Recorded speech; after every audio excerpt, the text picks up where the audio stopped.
We're here to play some more Pokemon Yellow. It's been a minute.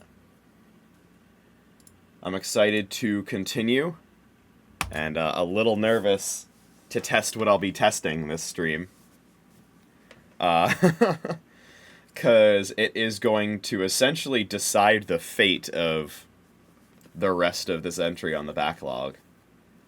I have faith that it'll work, but if it doesn't, we're in trouble. Anyway, yeah, so over the course of this past month, since I got back from PAX West and recovered from COVID, I have mostly been putting Pokemon Yellow on the back burner in favor of the the Kirby and the Forgotten Land DLC, because I wanted to finish that. And now that I have it fully 100%ed. It was fantastic. I did my last stream of that on Friday.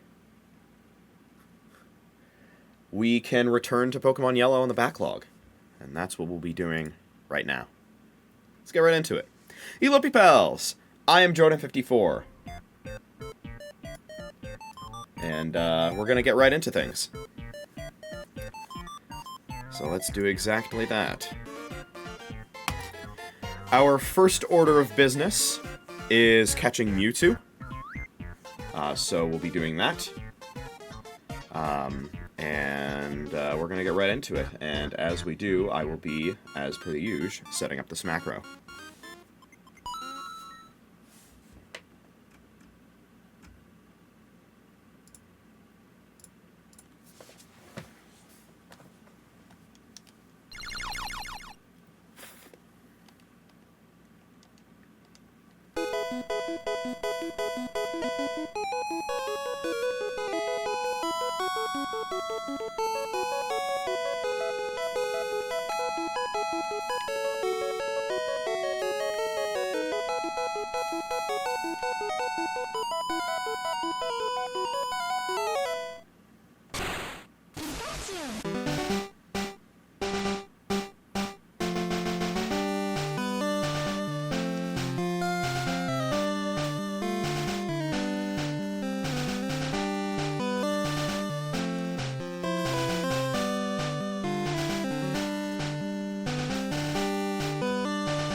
Alright. I forgot to do a little bit of the preliminary setup for this macro, so that took a little longer. But yes, let's get right into it. We are in Cerulean Cave. And our first order of business, as I mentioned, is getting our hands on Mewtwo.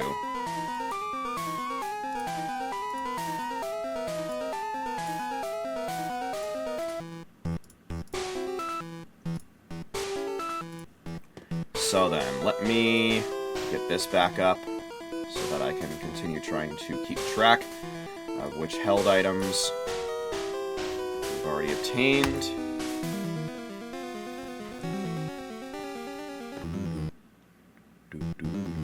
I probably should have watched the stream before this ahead of time.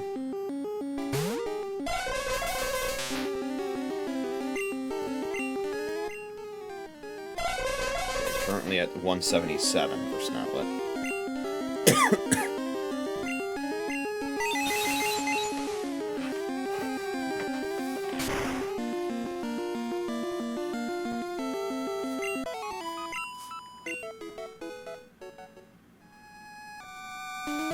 Okay, we got another item down here.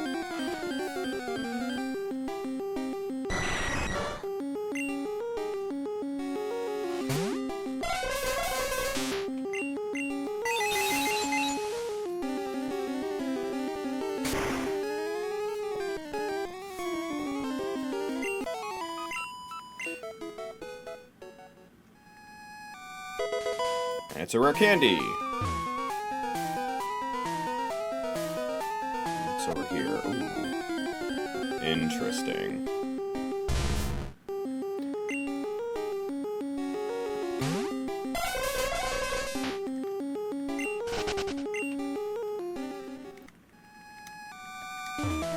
Wow, nothing there, huh? Have I not gone there yet?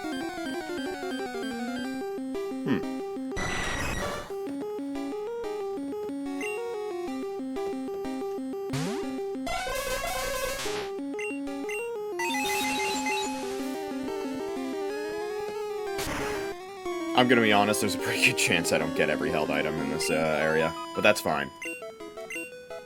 And you'll see why that's fine.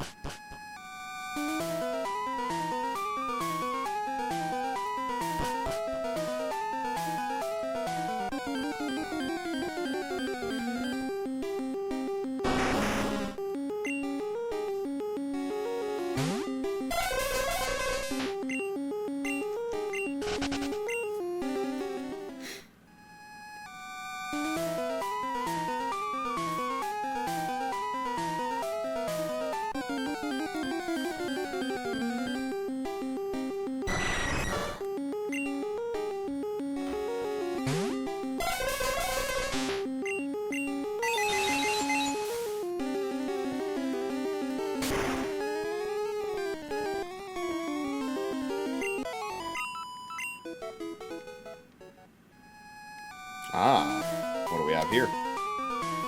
It's a max elixir.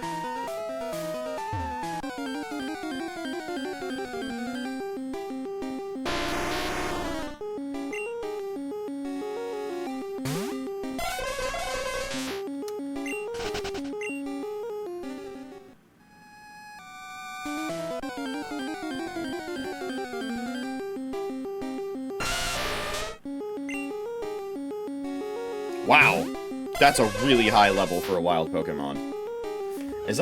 That's one of the highest levels I've seen.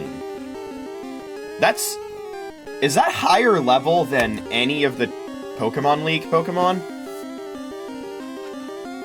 Because it might be.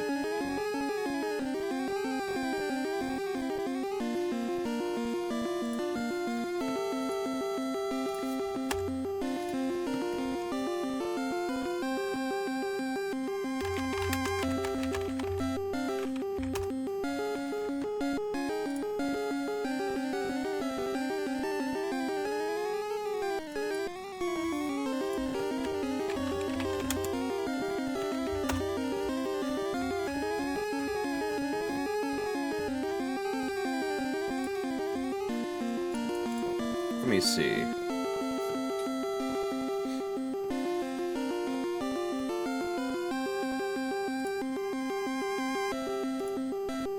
No, okay. The champions levels go up to 65.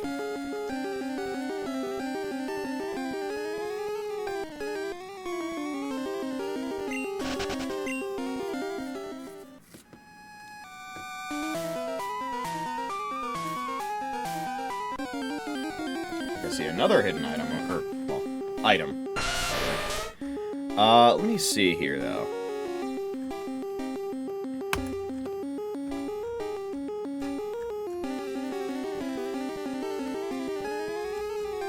Oh, I'm in B1F right now. That's why the levels are so high. Okay. You can encounter Ditto here at level 65. Holy. In Red and Blue, you can encounter it at level 67.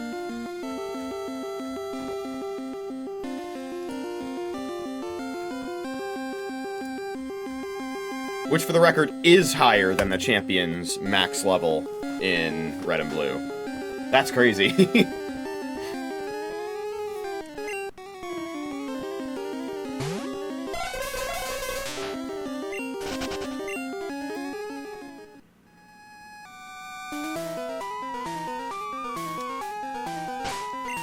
Oh, there's 2 items there.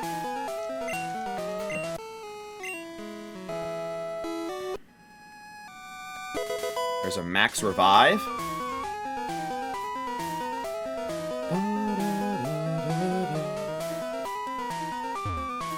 And an Ultra Ball.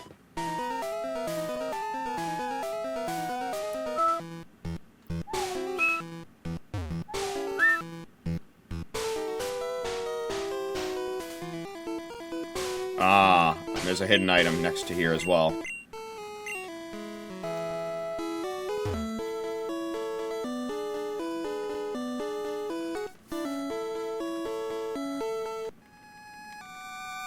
There it is.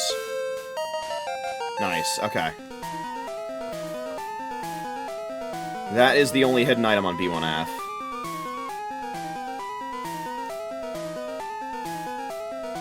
And I think there might only be one other item down here.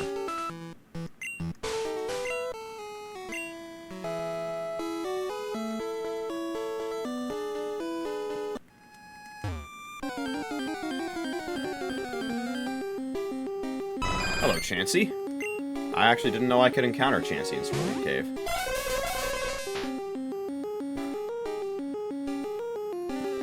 Holy shit. Raid? Real? Hope your stream went well. Currently in Cerulean Cave right now. I think we are probably only a minute or 2 away from reaching Mewtwo. So, you get to see me duke it out with the legendary Pokemon of the cave. What percent chance is it to encounter Chansey down here? It's a 5% chance. Okay, cool.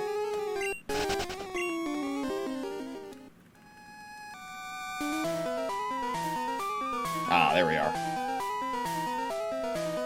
Give me that. It's an Ultra Ball, which will probably come in handy.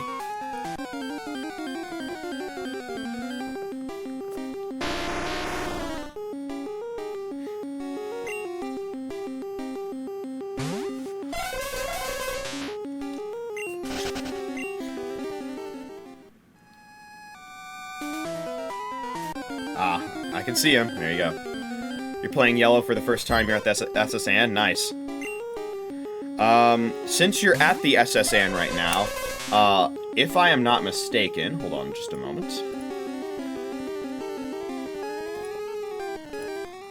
It's not a super big deal, and for a lot of people, they won't really care about this. But, let me see here.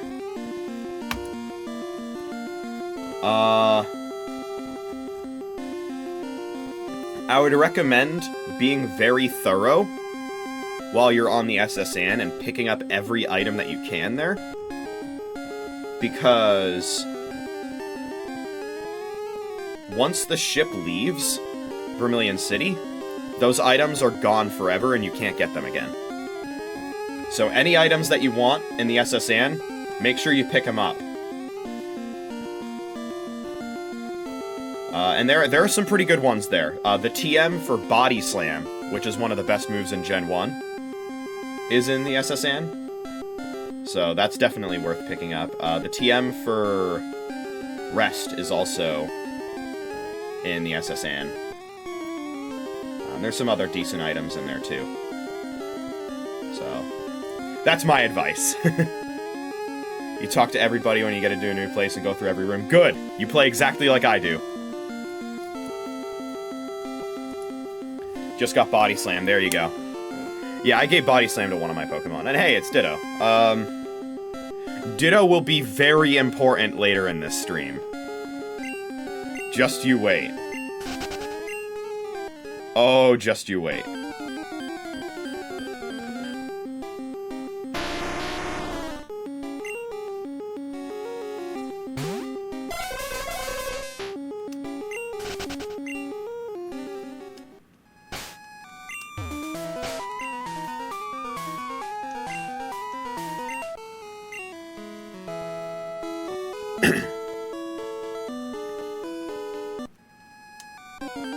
my god.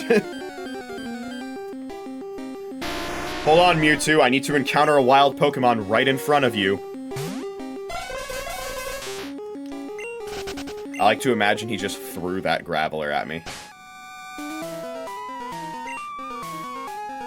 Whoa, Rock be upon ye.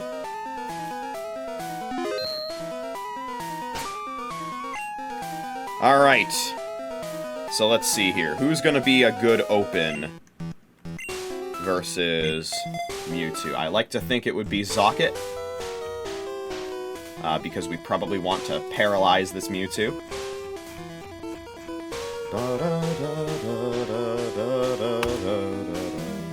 Okay, so it has Swift, Psychic, Barrier, and Recover. Interesting. I suppose that moveset kind of makes sense for Gen 1, because Mewtwo is going to be naturally really specially bulky, because they would give it a high special stat, meaning it's offensively and defensively good in the special side of things. So Barrier allows it to set up its physical defenses too. Recover is going to make things annoying though. Because not only does that mean it is going to be healing back the health I'd be dealing to it, but in Gen 1, Pokemon can't run out of PP, so I can't get it to run out of Recover PP. And I couldn't even use Disable on Recover, because that would be unreliable in this gen. Because disables a random move in Gen 1, on top of it being horrifically inaccurate.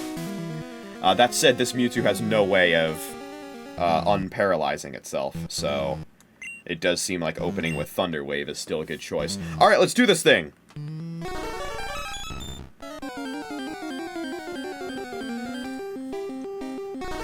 There he is. I'm very curious what Mewtwo's special stat is going to be. I'm sure it's going to be something extremely high. Alright, Thunder Wave.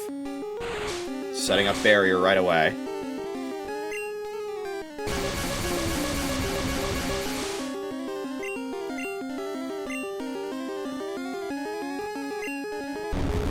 Of course, there is definitely a benefit to the whole... Oh, wow, crit. There is a benefit to the whole, wild Pokemon can't run out of PP thing, which, I mean, it applies to any opposing Pokemon, not just wild mons. But for wild Pokemon, it's especially useful, because that means if you're in a super long fight with a legendary, they're not going to struggle themselves to death. They will, however, do that.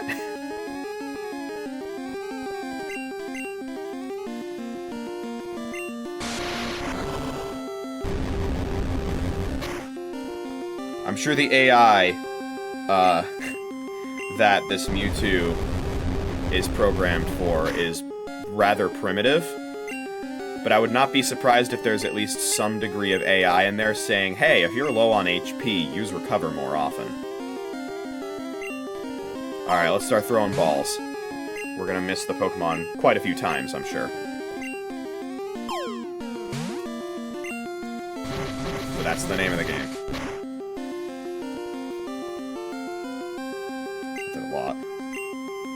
I'm dead to crit, actually.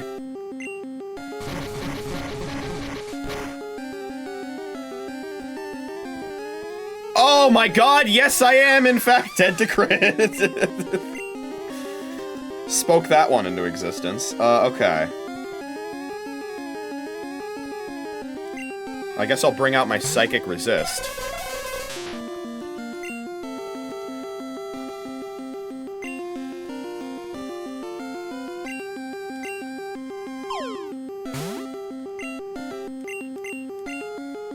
Getting a lot of full paras. Getting a lot of full paras. Turns going by in record time.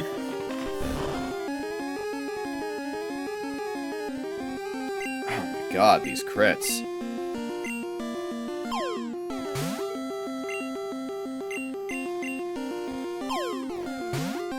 Oh boy.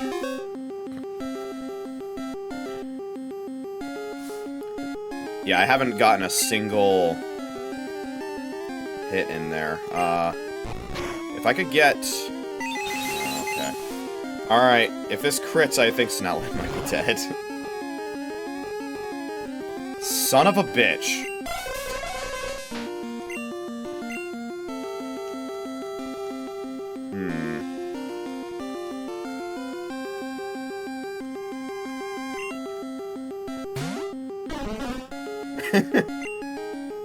I kind of want to throw balls at it, just even then.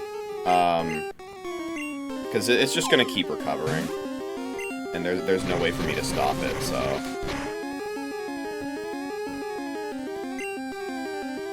I don't have any other balls, right? Yeah, okay. And I do not want to use my Master Ball.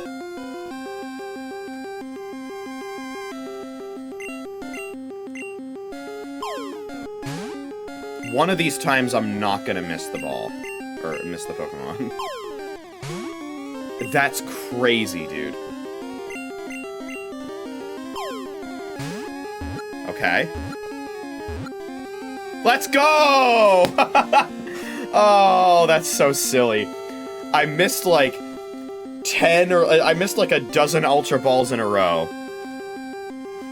Which, yes, is a thing in Gen 1. You can completely miss the Pokemon entirely, which is essentially the equivalent of, in later gens, you throwing the ball, the Pokemon gets in, and then it doesn't wiggle at all. It goes right from that to immediately wiggles the max amount of times and stays in. Alright, Mewtwo has been caught.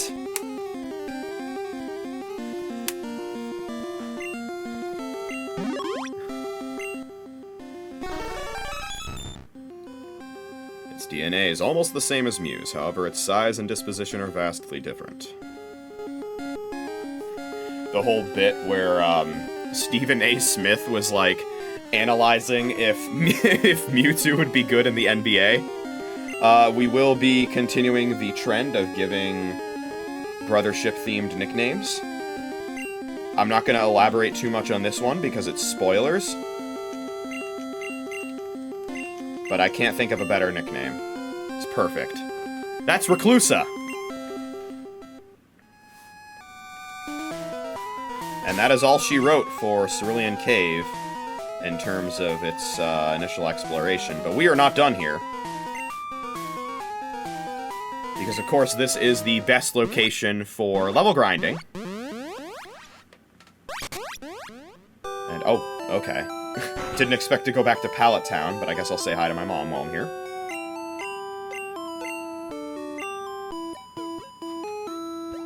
That went with the music. Da-da-da-da-da-da-da. Alright. So... let's fly to a city with a PC. Well, let's just go back to Cerulean, since we're going to be going back to Cerulean Cave anyway.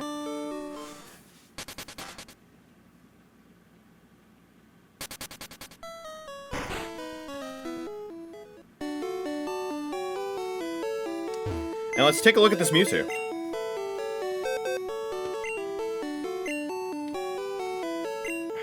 Fuck off, man. I have to deposit a Pokemon just to take a look at what's in my box. Anyway. Here's Reclusa the Mewtwo. Special stat of 237. God damn.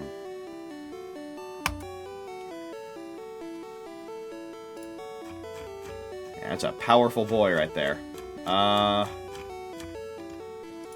Actually curious what that corresponds to. Oh, wrong page. Let's see.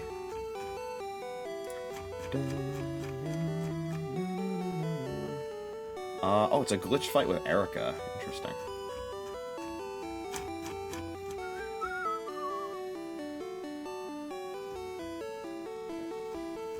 Okay.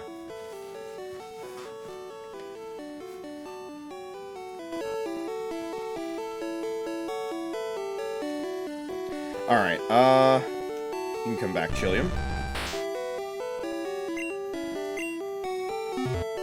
Wait, that wasn't the right Pokemon. Oops.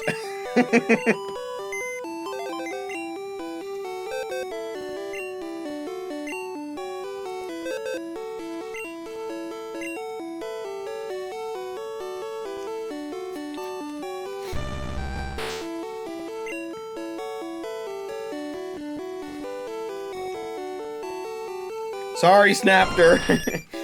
I didn't mean to forget about you. Alright, so now, we have Mewtwo, which is fantastic. So the plan now is I want to level grind Snapter until his special stat is 182, 183, or 184. Any of those will do.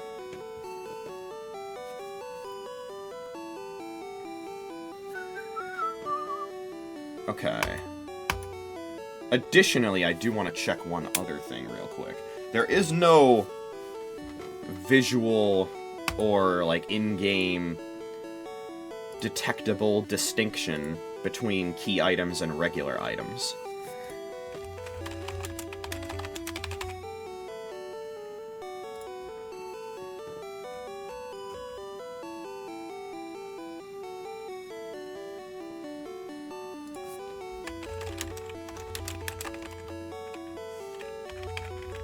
But I would like to still see if I can get them all.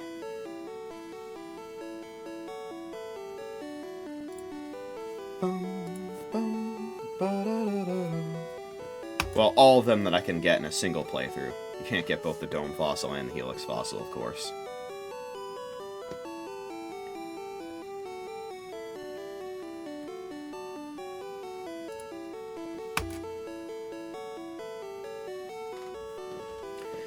Did I?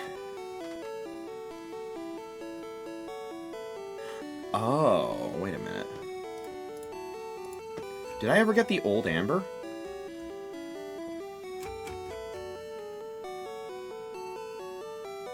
I'm not sure if I did. We'll get that eventually.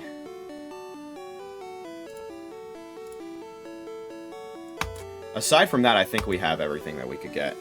In terms of the key items, aside from the item finder, which requires registering 50, or was it 30? 30 Pokemon to your dex. Which I have done now. But I don't want to do that yet. Also, it looks like the EXP All is not considered a key item in Gen 1. Which is interesting. Because, of course, the EXP All version of the EXP Share, which started in Gen 6, was considered a key item.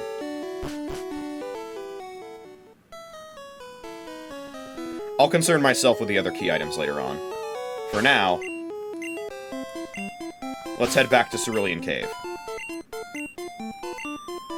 So, as mentioned just a moment ago, our target is 182, 183, or 184. Currently, we're at 177. So, I'm thinking it'll probably take another 2 levels, and then we'll have the stat that we want.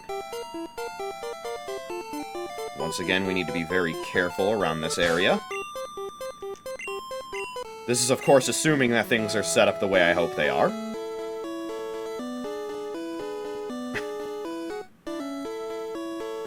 I want things to be suspenseful, so even I don't know if this will work. But I think... There's a held item! Or there's an item there I never even picked up! Well, I guess we're gonna be on a quest to get that. What item is that? It's on 1F, whatever it is. Is it? It must be a rare candy. Okay.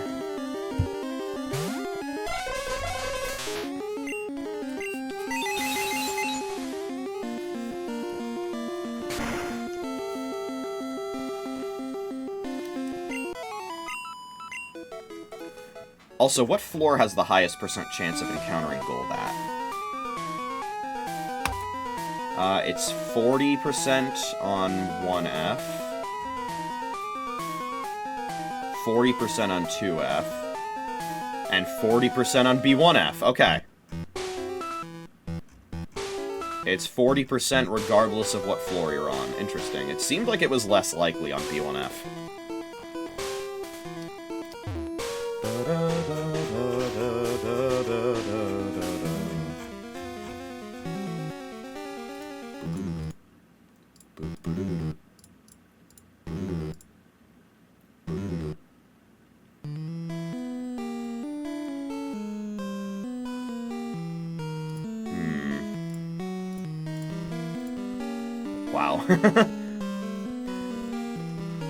I just opened up the actual, like, map views of the different floors in Cerulean Cave.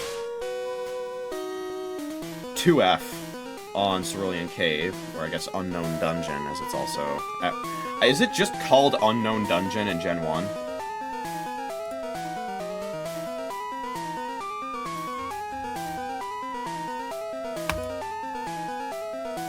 Unknown Dungeon never appears in game. Is present in Pokemon Stadium's data, but not selectable on the Dex map. The term appears in Generation 1 manuals and guidebooks. Interesting. The English name Cerulean Cave is used in all games that reference this location from Gen 1 onward.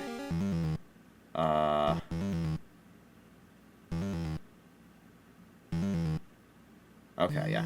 So at least in the English versions of the game, it is Cerulean Cave. That does make me wonder, though. I need to check something.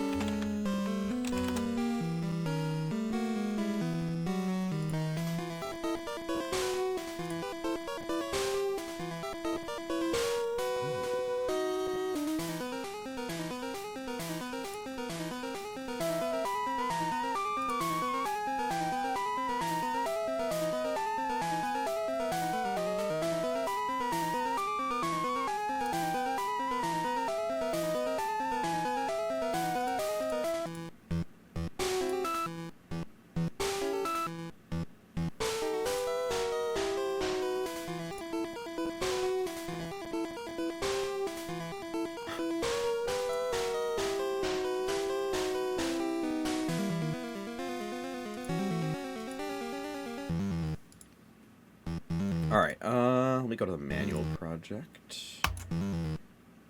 At least I think it would be here. Oh, God. Sorry, I'm getting, like, completely sidetracked. Oh, yeah. I guess I never took a look at this. The official, I guess, manual of Pokemon Yellow.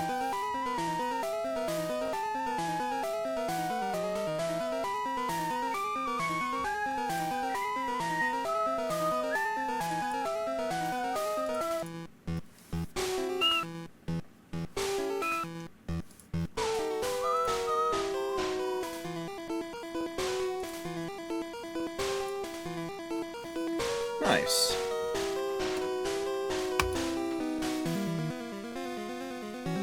Oh, yeah. And in this manual, it does refer to it as the Unknown Dungeon. Let me see if I can put a screenshot up on stream. For those wondering, the manuals are archived over on a website called Vim's Lair, which used to also host ROMs, but it doesn't do that anymore because of certain parties being unhappy with that. But the manuals are still there, and those are very useful. You are about to hear a Windows notification. It is me, it is not you.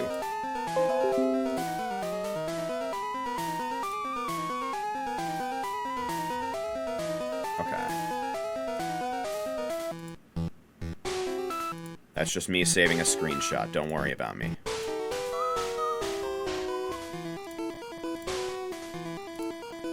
Here's what the page looks like.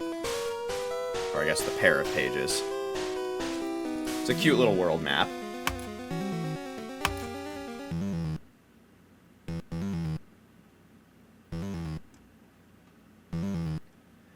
So I'm just looking through the manual right now because it looks really awesome. In future backlog entries, I might just start the first stream by just scrolling through the menu. Wow, this is extensive. I don't know if this is like the manual or like a separate guide that was sold. Because this is very extensive.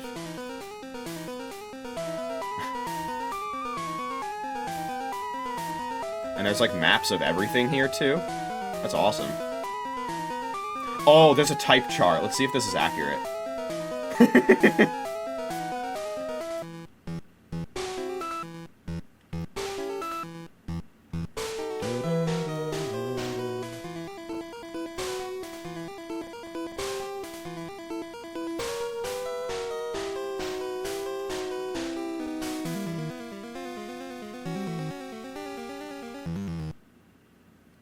It is, actually, yeah. It shows Ghost not being able to damage psychic types. In the actual guide. It's official. Interesting. According to the guide, it wasn't a bug, it was a feature. It was their whole plan to make Psychic the most broken type in the game.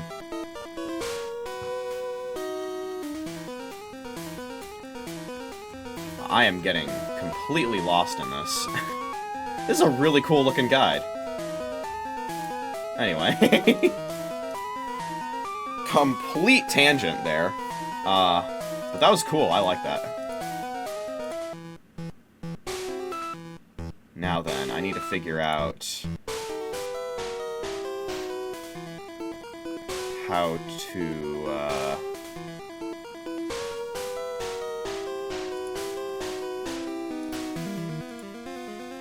get to where I was.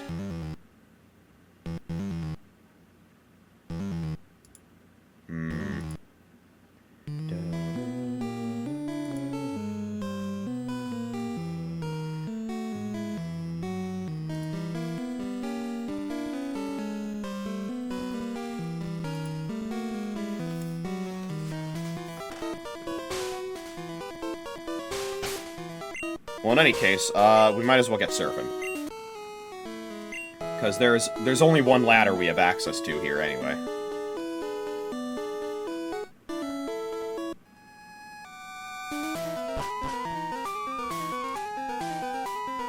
Okay. And now from this point, a very long stretch that we can reach, and we only have access to one ladder again. Makes our choice of directions fairly straightforward.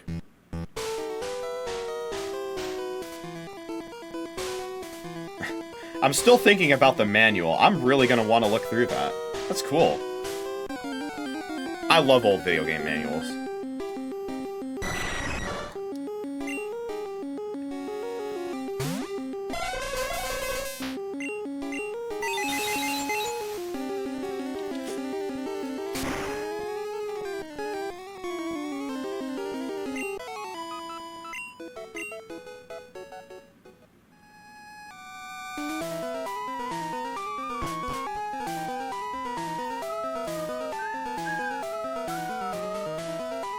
Oh, wait, I'm right here.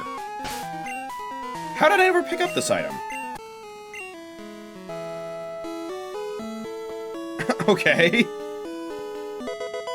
Well, there you go.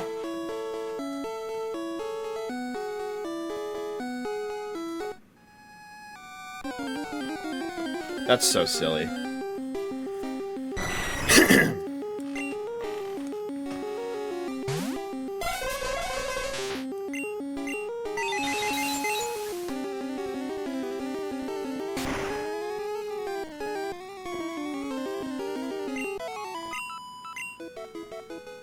Nice.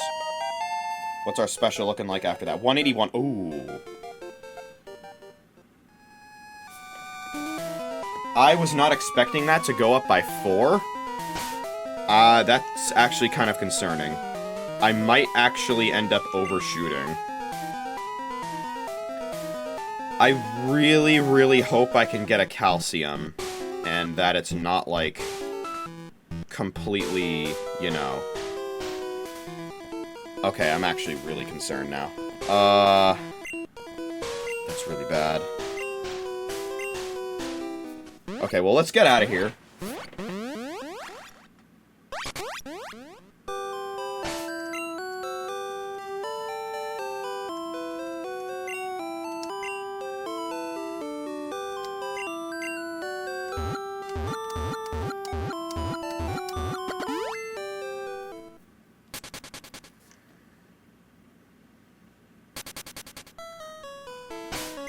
Actually, we don't want to be in Cerulean. Probably want to be, if anywhere, in Celadon is where we want to go.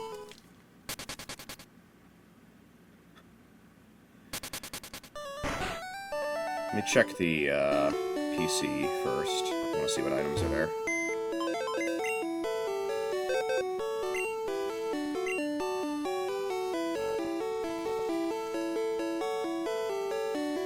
I probably don't have any vitamins in here, but I want to see just in case. Okay. Yeah, I don't have any vitamins in there. Aside from PP up, if you want to count that.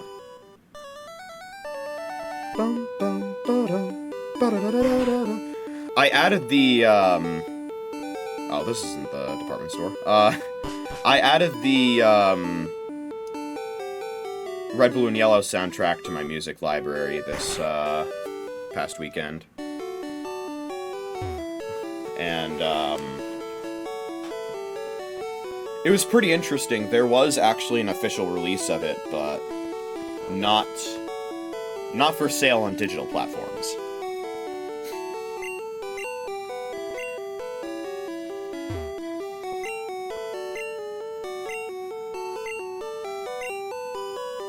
So we probably want to either go to 2F or 5F.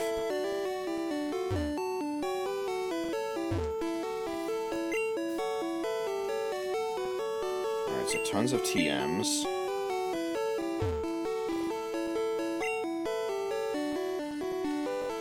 Some other useful items there. We probably want to go to 5F.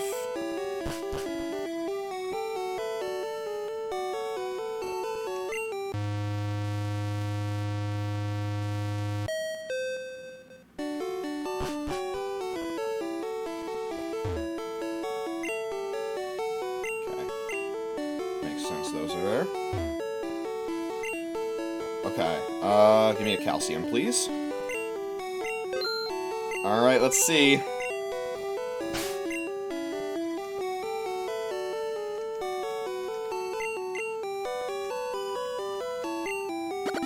Okay, it rose. Did it actually raise? 182! Okay! We're in business, boys!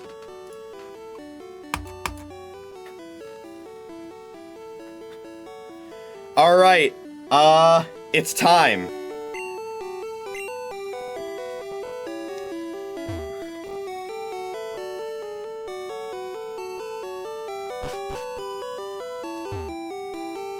Let's get out of the department store. And then we will begin.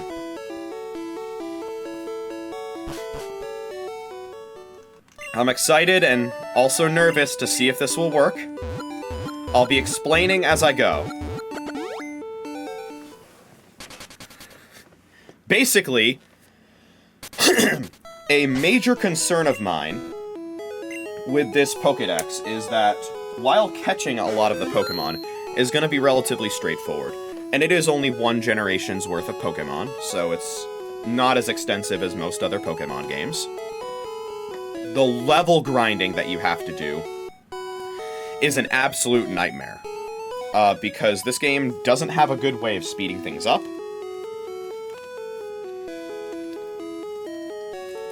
The daycare only allows one Pokemon in at a time, and if that Pokemon ever dares to learn an HM, it cannot be put in the daycare. And there's no move deleter in Gen 1, so once a Pokemon learns an HM, it is permanently banned from the daycare. The EXP all is prohibitively blocked behind registering 50 Pokemon to the Dex, and even then it's only gonna help so much. Rare candies are, you know, in limited circulation. At least I think they are. We can see. Yes, there are absolutely no repeatable methods of getting rare candies in Gen 1.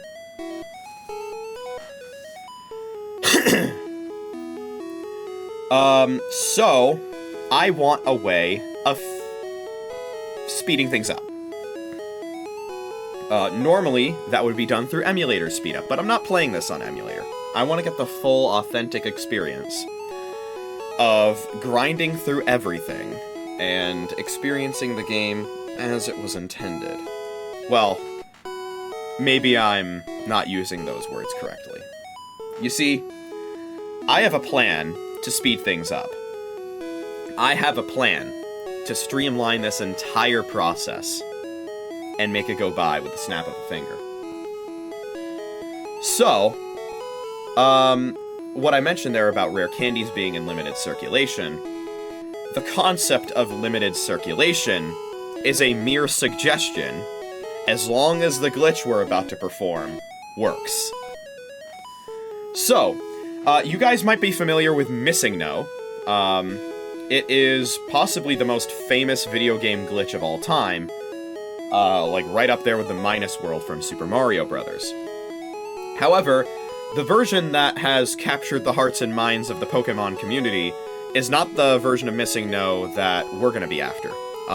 That version of Missing No is actually exclusive to Red and Blue, last I checked. The way that it works generally, I don't remember all the steps, but usually it's like that old man that you talk to who shows you the catching tutorial. You talk to him, and I think you have to watch the catching tutorial again, and that like sets a flag in memory that makes it so that over in Cinnabar Island, the wild encounters that you have on the shoreline of Cinnabar Island get completely glitched out.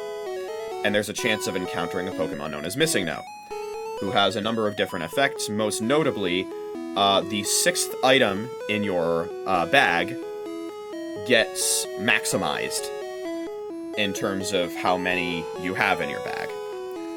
So, despite the method of finding Missing No in yellow being completely different, as you'll see, it should still have that same effect. Now, we are going to prepare things by putting an item. I'm trying to remember how we do this. Okay, like that. Alright. So putting it in the 6th slot, so 1, 2, 3, 4, 5, 6. Oh, wait, hold on. I think I have to hit select again. Is that how it works? I don't usually rearrange items in my bag. There we go, okay. Alright, so rare candy is in the 6th slot. And this will add, I think, either 127 or 128 to the rare candy count. Which is actually going to take it beyond what can normally be displayed. And yeah, it's going to be pretty crazy. So, the method in which you encounter Missing No in yellow is a lot more involved and a lot more complex and also a lot more dangerous than the way that it's done in yellow. That said, I have taken the proper precautions to make sure that it is not dangerous when I perform it. So, here's how things are going to work. First, let me save the game again. I've been hinting at this a lot, but there is a trainer over north of here next to the Nugget Bridge that, to my recollection, I have never fought. We're going to confirm that right now. Yes, okay. So, I don't want to fight this guy, actually. I was just doing that to confirm that I have never fought him, which is good. This is step 1. Now, throughout this glitch process, there might be times where I either mess things up, or I actually need to reset as part of the glitching process. There is actually a button combination to do so. I think it's Start Select LR. But on the Virtual Console, which is what I'm playing it on, there is a more straightforward way of doing so, which just involves me tapping the touchscreen and tapping Reset. You don't see the bottom screen because I'm not capturing it on this stream layout because nothing happens on the bottom screen. It's a Game Boy game after all. So, the way that this works is we're going to perform something called the Long Range Trainer Glitch. So, to break things down here, first of all, what is a Long Range Trainer? A Long Range Trainer is a trainer who can see you the moment that they appear on screen. And in this case, that you just saw there was a long-range trainer. Because he saw me on the very first possible tile. Now, long-range trainers are normally kind of annoying because you can't really react to them if you're trying to, say, avoid trainers. Because the moment they appear, they immediately walk up to you and start a fight. There's one that would get me a lot in Route 104 north of Petalburg Woods in the Hoenn region. Though I was very familiar with Emerald and perhaps grew up with it like I did, probably know which trainer I'm talking about. So the way that the glitch works is for one frame, that is the first frame that they're drawn on screen, they're drawn in their default facing position, which is them facing to the south. Which means that you can perform... Basically, for one frame, they're not facing you. Which means, if you approach them from any cardinal direction other than the south, and then buffer a menu input, you can open the menu before they have a chance to turn around and trigger the fight. Now, this might take multiple tries, because I've never done this before. There we go. Okay, I got it. Alright. So, I managed to open the menu before he battles me, so now here's what we're gonna do. Alright,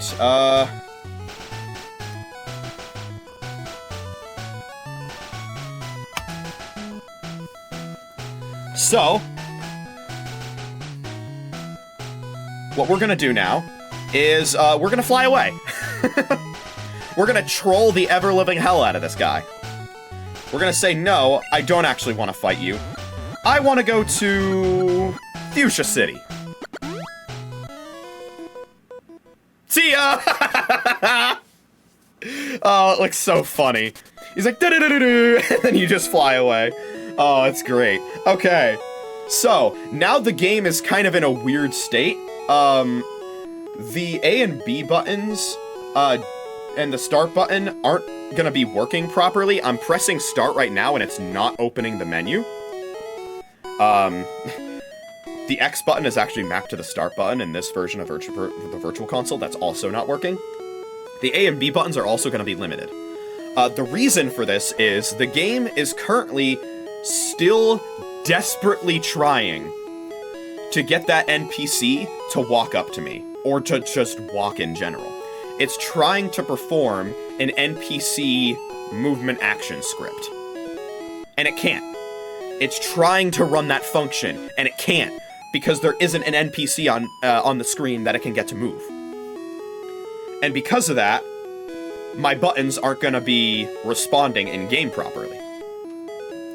Now, there are multiple ways of fixing this. Firstly, if I were to be able to save the current game state, and then reset the game, and go back into my save file, I would get access to the buttons again. Problem is, I need to open the start menu in order to save. Or do I?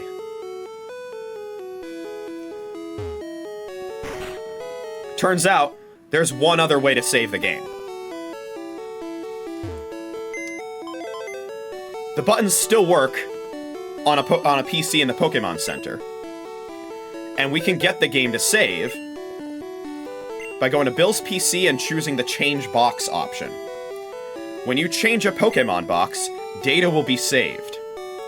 This is a thing in older games where, like, if you were to do something that involved even swapping the smallest little bits of memory, the game would need to save because of, I guess, memory limitations and things like that. It kind of reminds me of how, like, you know, if you ever grew up with a DS and messed around with the settings or PictoChat and things like that, every time you would change the system settings on an original Nintendo DS, the system would have to shut down completely in order to save those settings. So, like, whenever you would do something like this, it would basically try and save, I guess, backups of the game state, or save the game, take drastic measures to make sure, you know, crazy things don't happen. We're gonna make some crazy things happen, though. Okay, so, Data will be saved. You bet that's okay. So we're gonna choose a different box. Let's choose box 10. Why not? Alright. So now, I think if I choose Sia, go back. Actually, did the game save? I guess it did. There wasn't, there wasn't a text box that opened up saying the game saved, I don't think. I guess we'll find out if it did when I reset. Again, I've never done this before, so...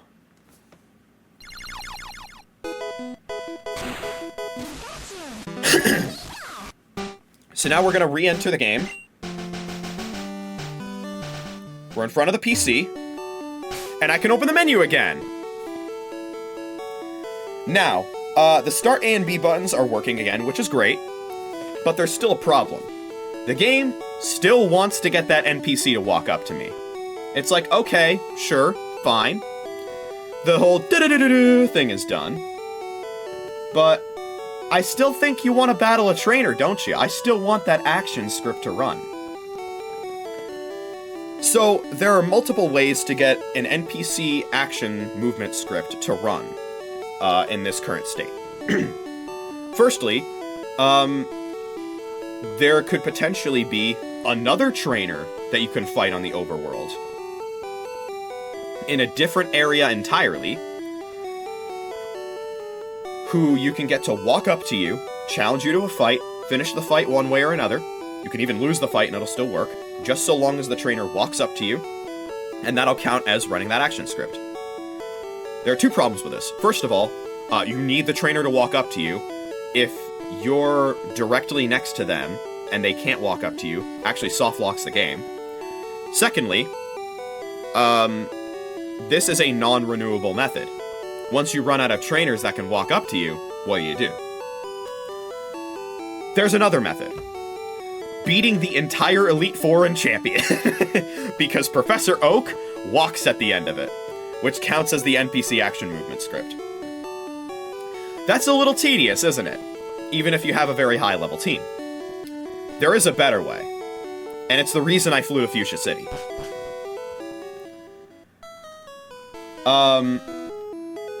Because as it turns out, there is one other way we can get the NPC script to run.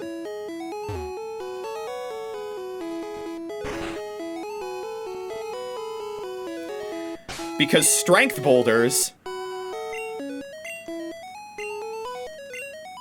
Oops. Strength boulders... count as NPCs in this game.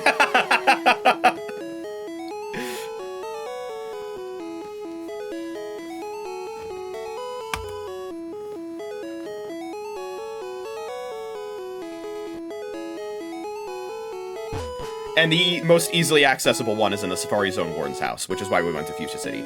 Okay, so, now that we've done that, and we're all good, and all good to go, there is one more step to perform. Much like the red and blue method of encountering Missing No, we're going to need to go to Cinnabar Island, but it's going to be for a completely different reason.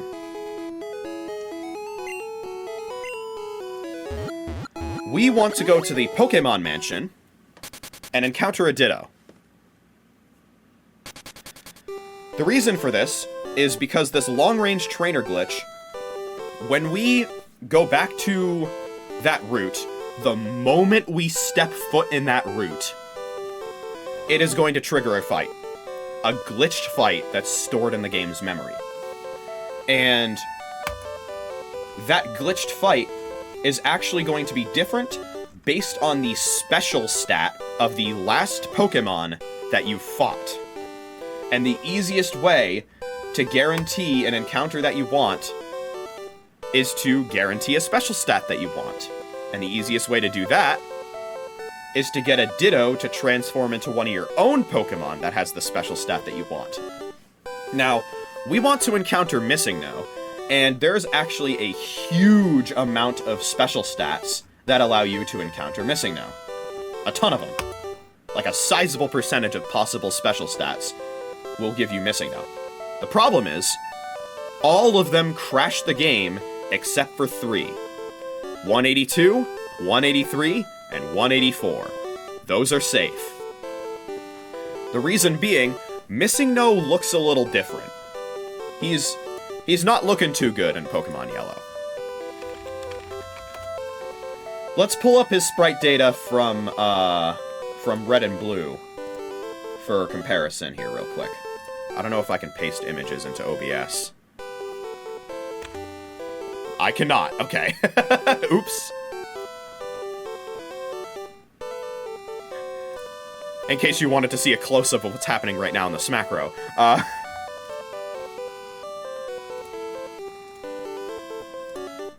Okay, so I'll save the image and upload it then.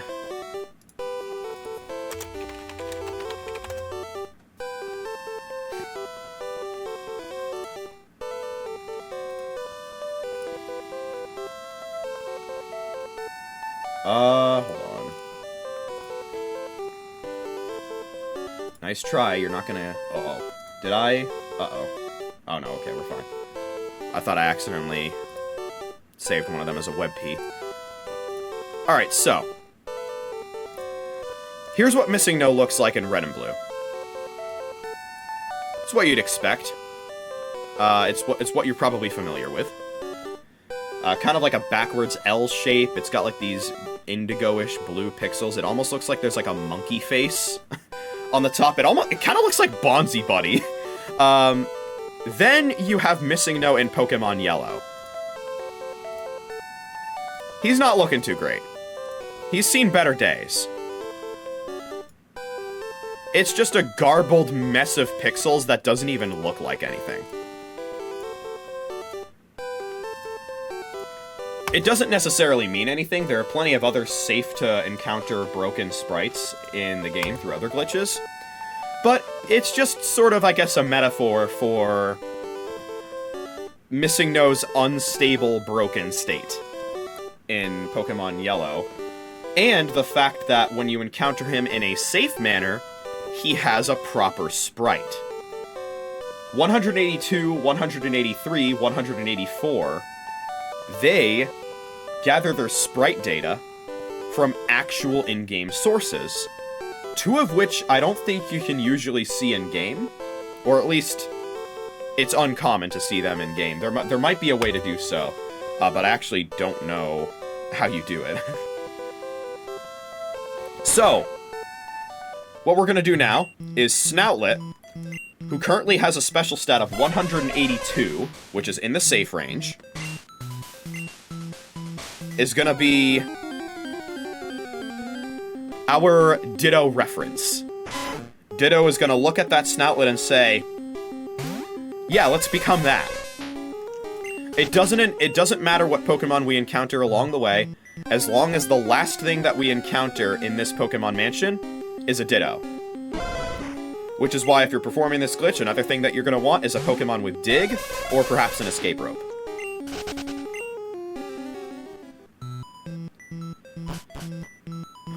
Of course, you can also encounter Ditto in Cerulean Cave, but it's a bit more annoying to encounter.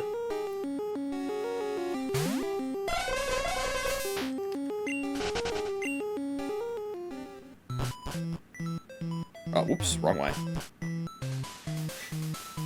You'd think I would know the way to get to the Ditto room in the Pokemon Mansion after spending, like, 8 hours grinding there. Not an exaggeration, by the way. But hey, if this glitch works, we're never gonna have to level grind through battles ever again in this game.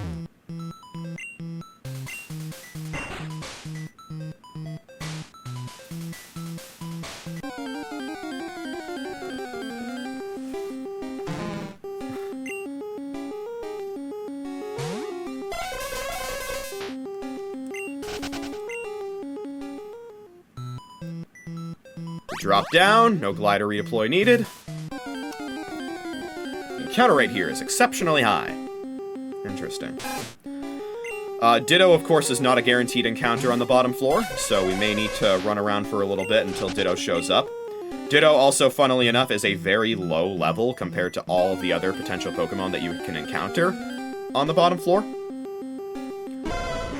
But that doesn't matter, because Transform will also copy Snoutlet's stats exactly, so not to worry. Alright, we're on the bottom floor now, so now it is just a matter of running around until a Ditto shows up.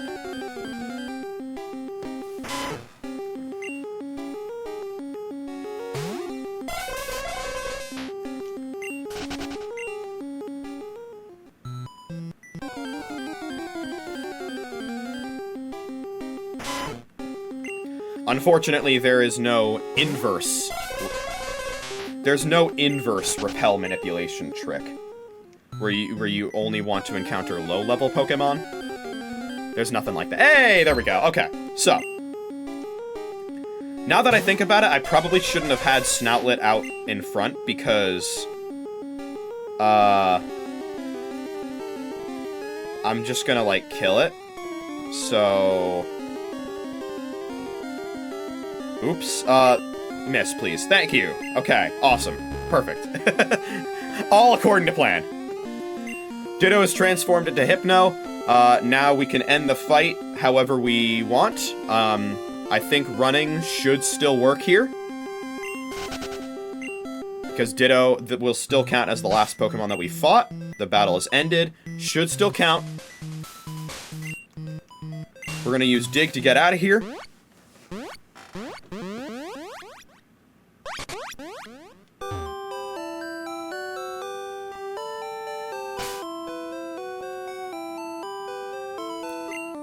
I don't know why it brought me back here. I guess because this is the last Pokemon Center I used. Okay, let's fly back to Cerulean City. Head north. And the moment we step foot back into the route where we trolled that trainer, it should immediately trigger an encounter. Let's see. If I did everything right. Okay, it opens the menu. Encounter. And there we go! That is Missing No in his Kabutops fossil form.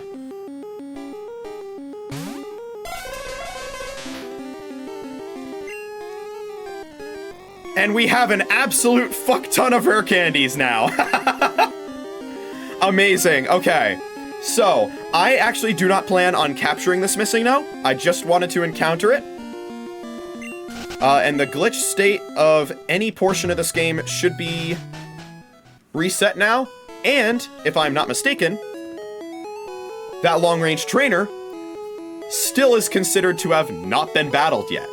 Meaning that this is an infinitely renewable glitch.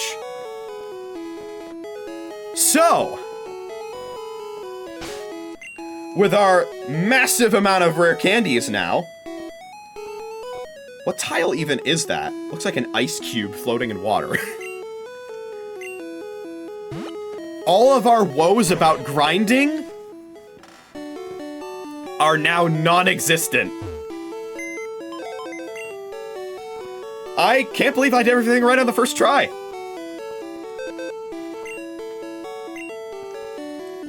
But there you go. There's your long-range trainer glitch. We will be making extensive use of that to give ourselves all of the rare candies that we need. In the meantime,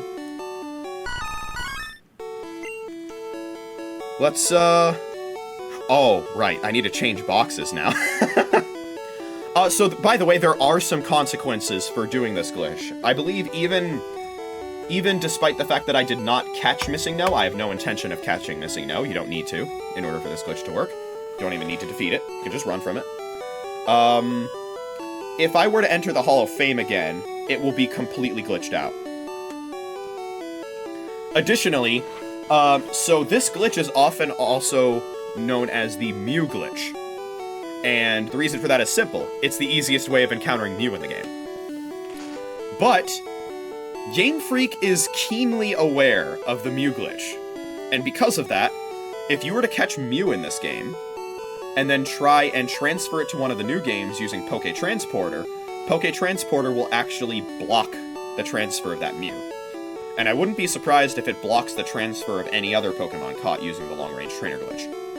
So, if I can help it, I'm not going to be catching any Pokemon using the Mew glitch. I have another trick up my sleeve for those, though. Don't worry. We're gonna have to save the game again just to look at box 1. And now that we have box 1 open, who wants to do some level grinding? Let's start with Bulbasaur, shall we?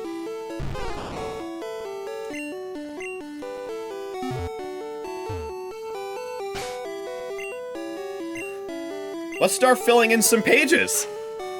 Let's start filling in some pages!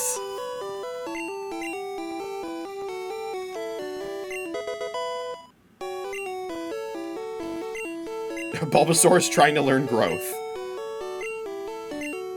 Sure.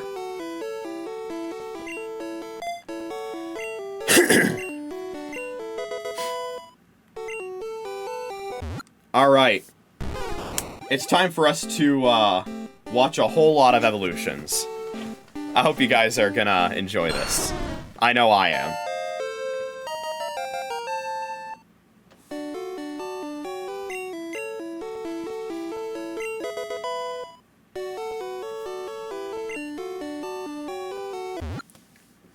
Very nice.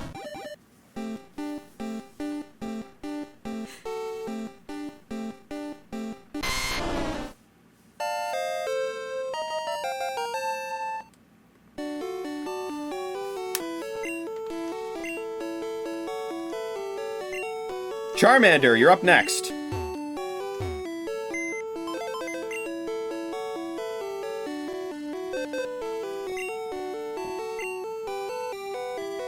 Oops.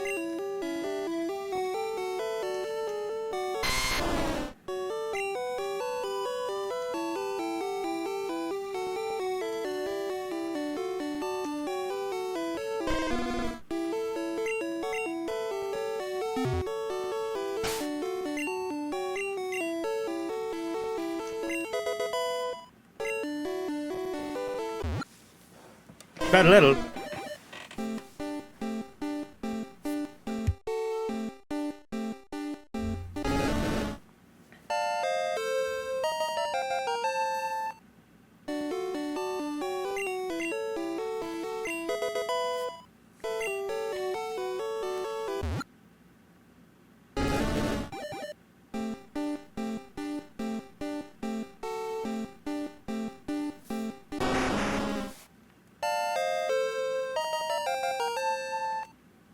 We have Game Freak's favorite Pokemon now.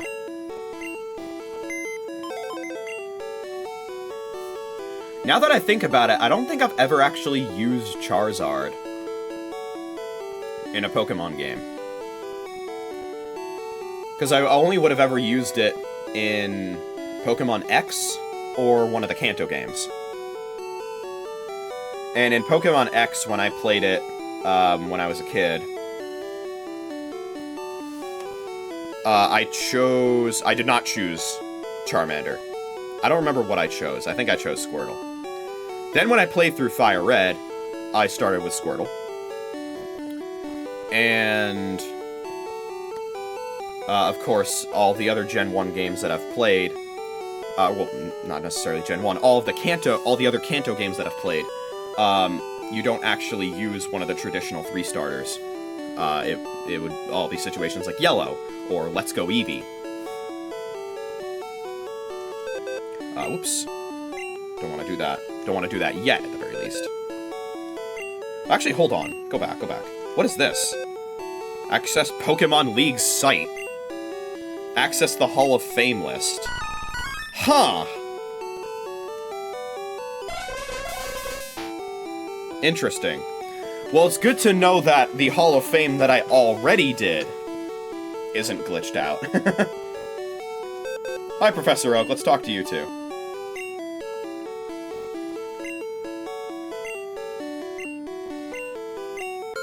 Da da da da da da da. I believe that's the only fanfare, the only unique fanfare to the Pokédex, by the way, in this game. Thank you, Charizard. Squirtle, you're up next. I could not put you in the daycare, so we're gonna have to level you up a lot more. And you're also gonna have an early game moveset because I'm not gonna bother wasting brain power on making move decisions for you.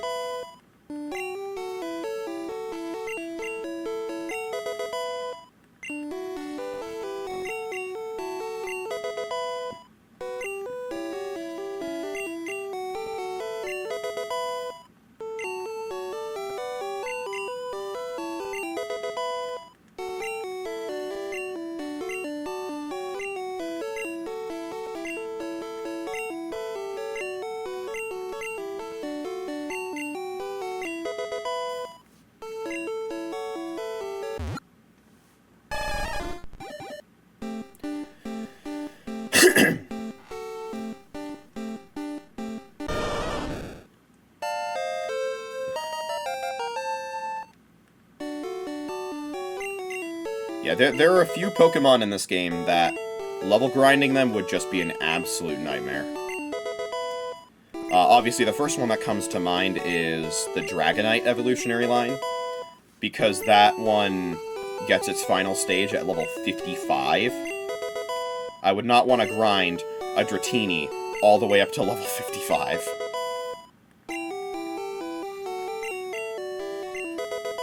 The fossil Pokemon also evolve quite late as well. I believe they are level 40. I think all fossil Pokemon evolved at level 40 until Gen 4, when they decided they should evolve at level 30 instead. When did the Gen 5 fossil Pokemon evolve? Because I think they also evolved before level 40.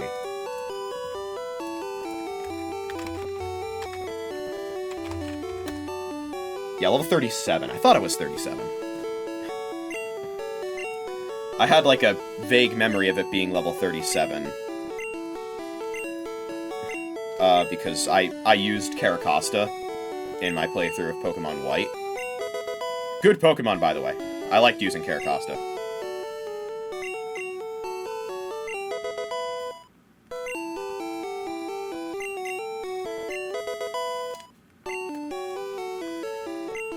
As you'll see, despite the fact that I maxed out my rare candy counter, I'm going to run out of rare candies again. So we're gonna end up doing that glitch a fair few times.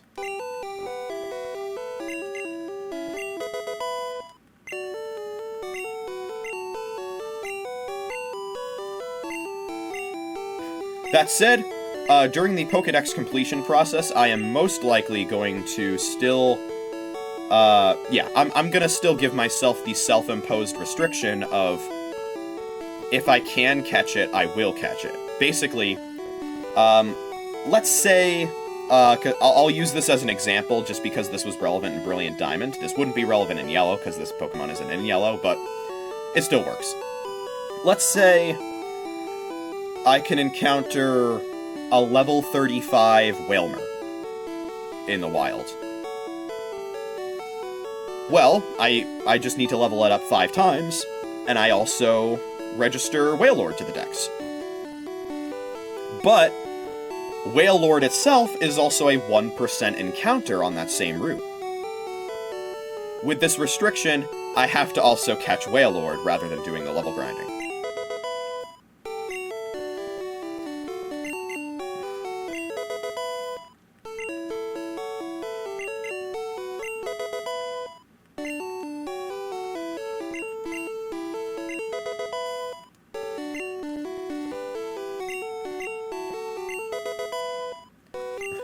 Now, I do plan on doing something very silly with the catching process, as you'll see.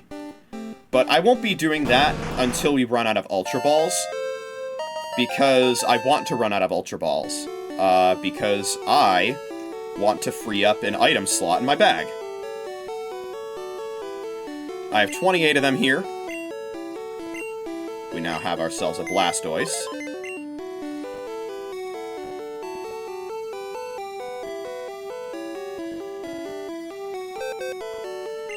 Let's see, do I have any other types of Pokeballs in here? Let's see. I have even more rare candies. That's funny. I don't know if the game would let me withdraw those. I think they would go into a separate item slot.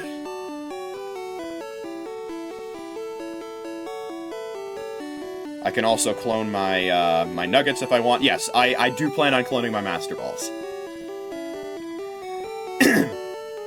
Which essentially will just act as quality of life. I've already caught all of the legendaries in this game, after all, right?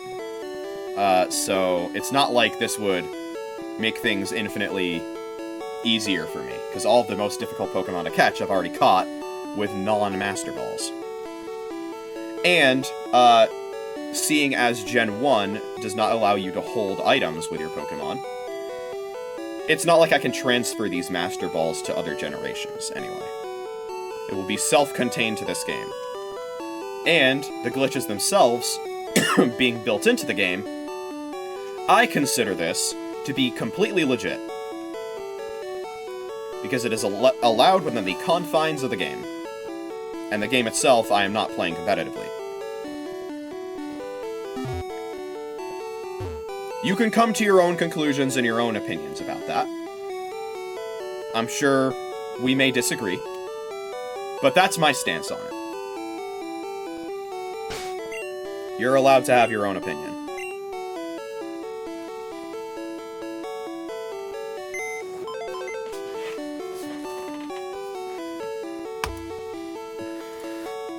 Okay, so now that we have done that, and I've confirmed there are no other Pokeballs, or no other types of Pokeballs in the PC, why don't we start filling up some pages of our decks? Been looking forward to this.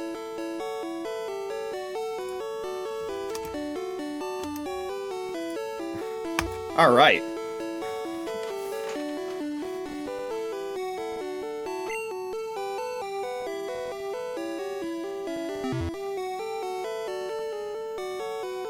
Additionally, I haven't checked on the daycare in a while. Why don't we do that?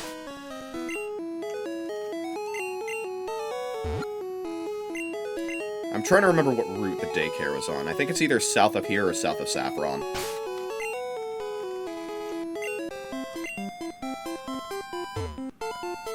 Oops.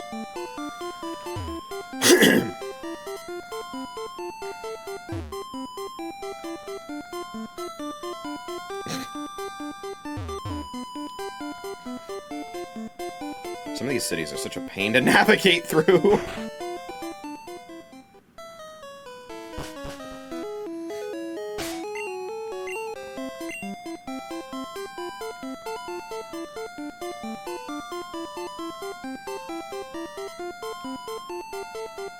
Is it down these ledges? I think it is. Yeah, okay.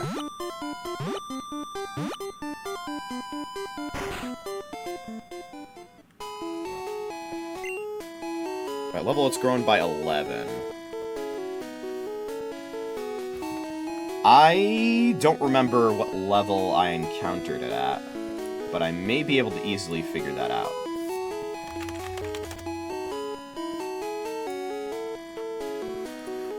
Yeah, because I'm pretty sure I caught him in the Safari Zone.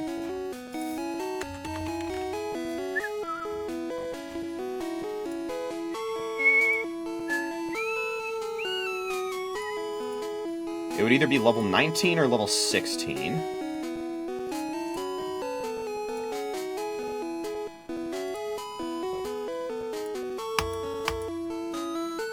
And for it to grow by 11 would at minimum put it at level 27, meaning that I actually should take it out of the daycare. Okay.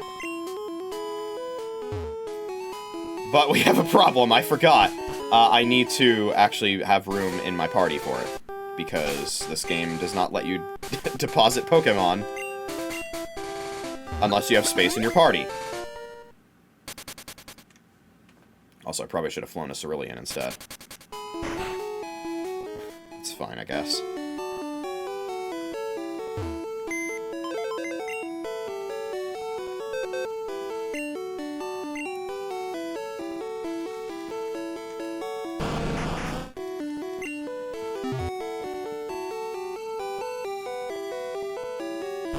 I am actually still going to use the daycare, by the way. Just to cut a little bit off of the necessary, usage of rare candies, you know? Might as well, right? Just to show that I'm multitasking as much as I can bear to do.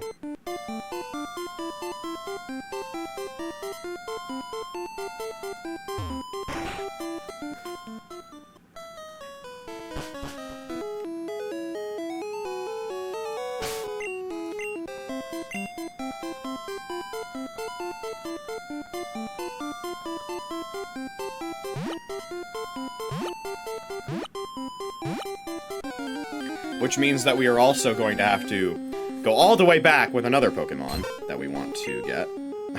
I would love to catch that Jigglypuff, but then I'm gonna have no room in my party for the Cubone again, so... No can do.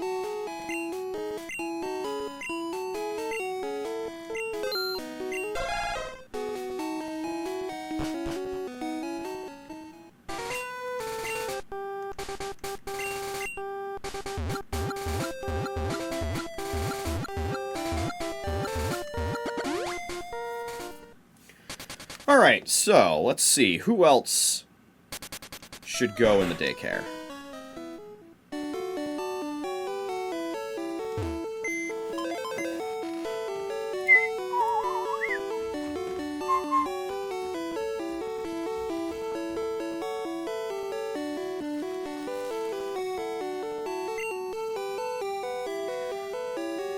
Actually, now that I think about it, Marowak may have... or Cubone may have not been the best choice to put in there anyway. Let's see. Maybe I didn't have any other choices, so...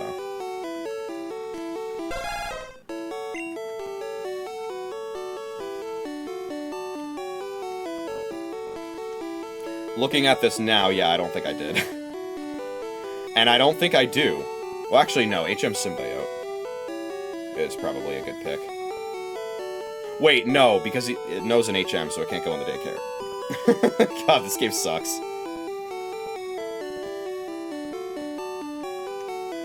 Rhyhorn could work.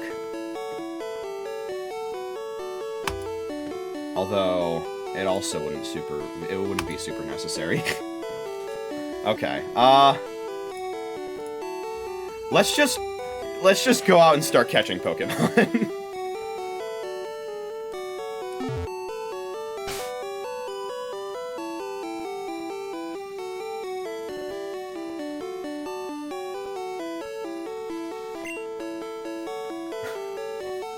And let's start in... Where should we start?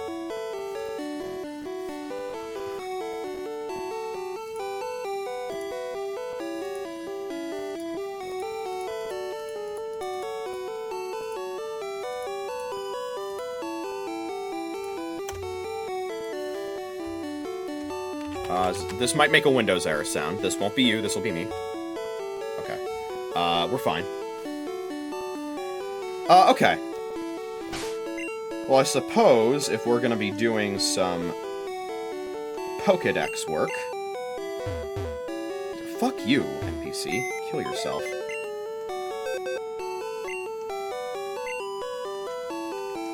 Let me go get my Super Rod.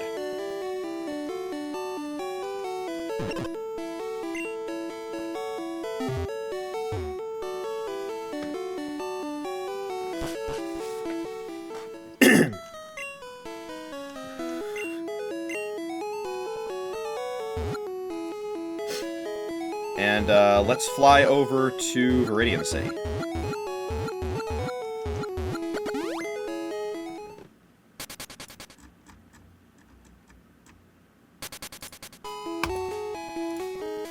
Which I believe is also where I can get my hands on the old Amber.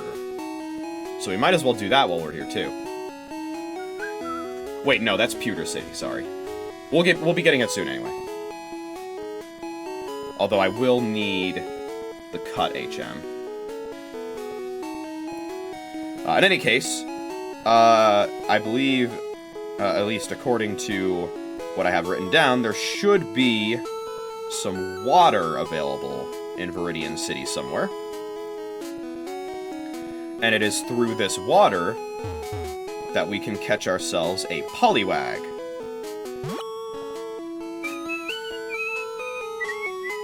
And seeing as Politoed is not in this game, we will only need to catch one.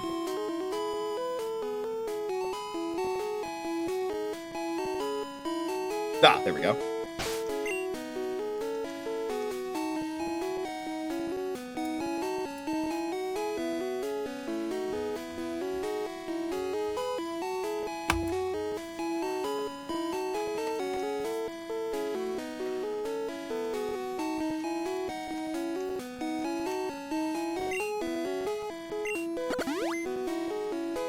I actually don't know how surfing works in this game. If it's also just press A on reaction.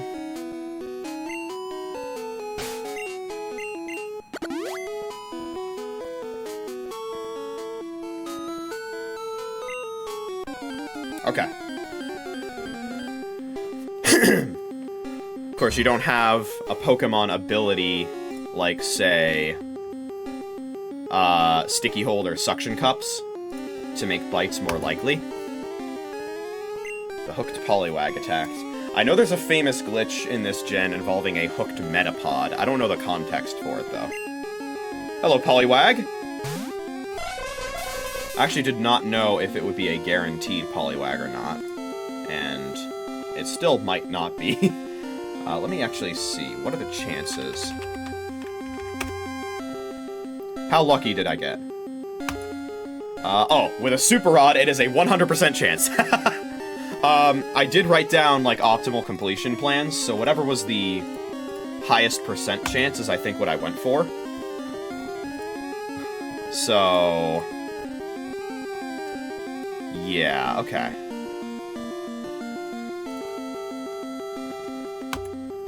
And the low level of this Poliwag wouldn't even matter anyway if we were not using the long-range trainer glitch, because there is also a way of catching Poliwhirl. Okay, I guess we can use Hypnosis until it works.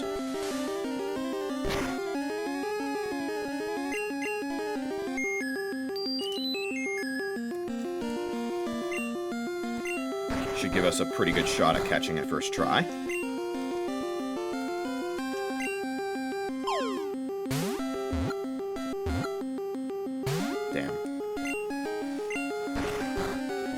I'm pretty sure you don't have anything like False Swipe in this gen, so... God damn.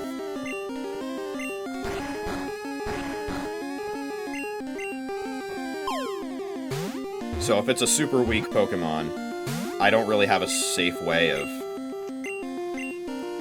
taking it out, or not taking it out.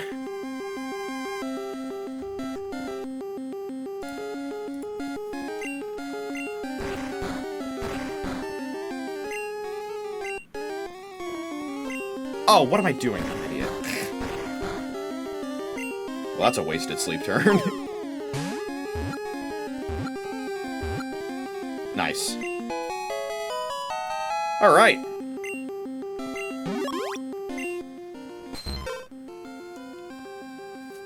The direction of the spiral on the belly differs by area. It's more adept at swimming than walking.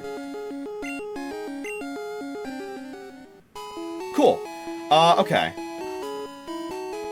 So we are in Viridian.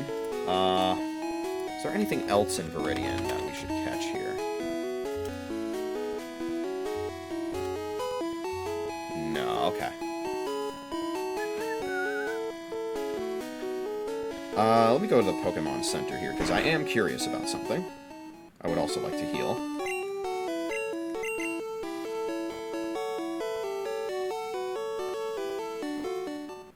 Actually, now that I think about it, Would Pikachu, like, walking and jumping up to the Pokemon Center healing count as an NPC movement action script?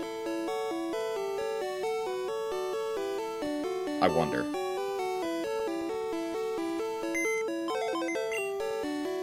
Okay, let's see here. I am curious about something. No, I didn't mean to do that.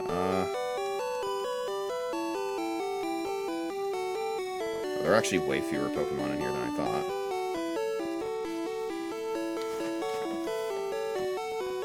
Oh, wait, hold on. Oh, okay.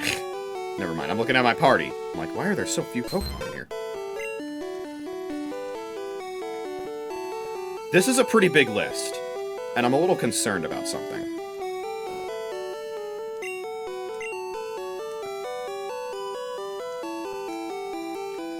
Okay, because these boxes have capacity. Print box, I think that's Game Boy printer type shit. And Gen 1, being Gen 1, the way that box capacity works is, instead of it just saying, oh, this box is full, I'm gonna automatically put your caught Pokemon in the next box, instead of doing that, if you try and catch a Pokemon when your current selected box is full, it will not allow you to catch the Pokemon. So let me actually see here, since I have the manual open. Does the manual say anything about the PC and the box system? And the box capacity?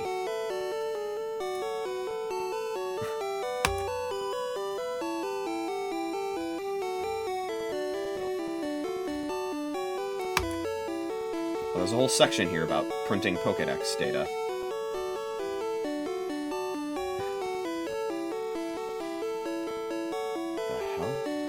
There's a whole section in here. Oh, it's about the link cable and battling with other trainers. Saw a section in there called Coliseum. I'm like, you're 2 gens early, bud.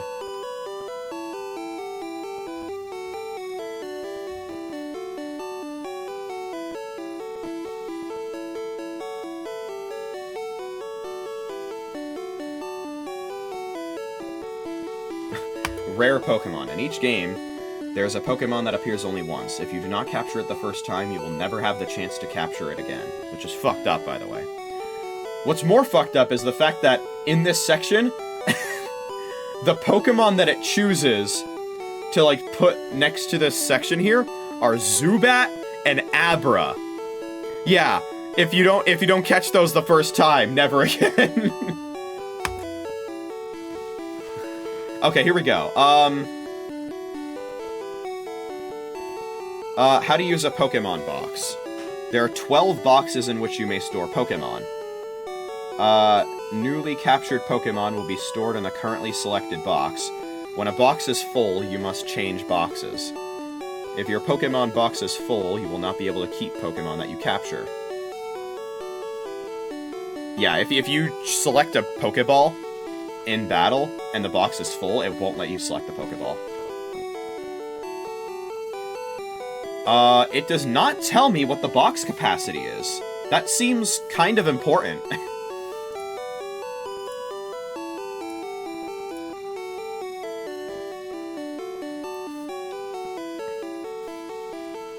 I guess I'll have to look it up myself.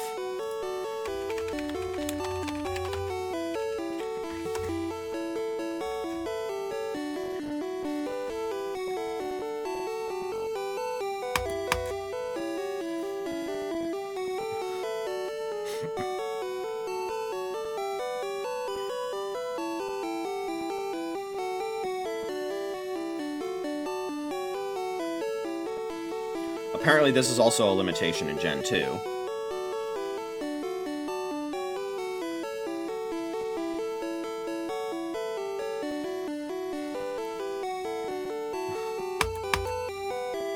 Okay, so, in Gen 1, it looks like the box capacity is 20 per box. So if we look at the amount of Pokemon currently in this box, 3, 4, 5, 6, 7, 8, 9, 10, 11, 12, 13, 14, 15, 16, 17, 18, 19. It can hold one more.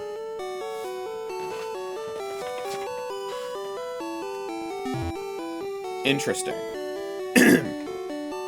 I'm very curious if I will receive a message when I catch another Pokemon and fill the box completely, and will it give me a warning, like saying, hey, this box is full, you should change it, or something. I wonder.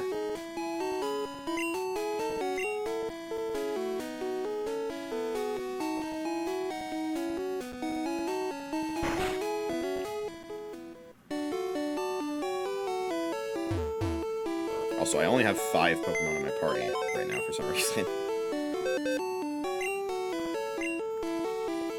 Oh, it's because I needed to do that in order to look at the withdraw menu. So I think that's the reason. Either way, I'm gonna need HM Symbiote, so let's get it back.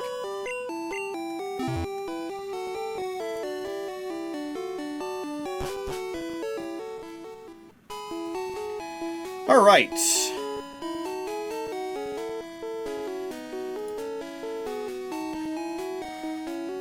Let's head forward.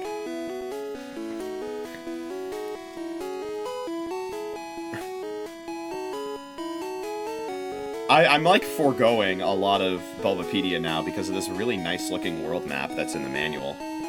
Or the guide, or whatever it is. Old man's still getting in my fucking way.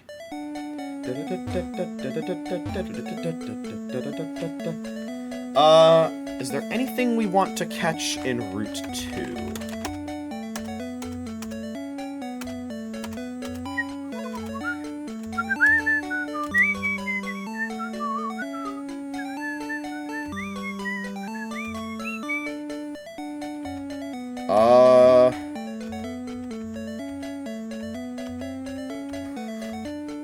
Looks like the answer to that is yes, there is one Pokemon that we do want to catch here.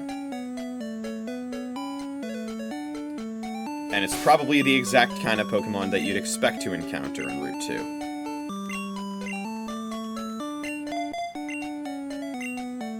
Wouldn't be surprised if we get it first try. We don't! Okay. Well, I'm pretty sure I already have both Nidoran, so I don't need to catch you.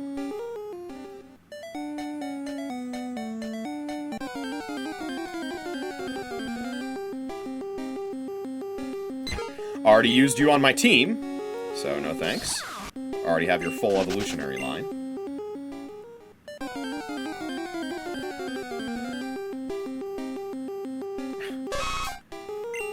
We're just encountering everything except what I want to encounter here. What the fuck?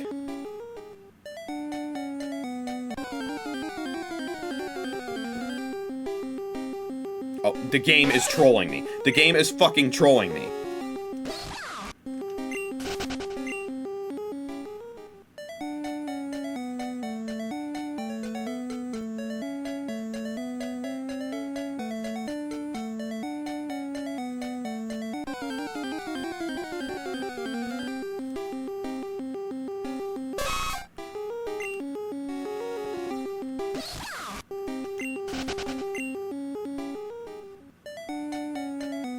I swear to fucking God, man. Okay, I'm looking this shit up.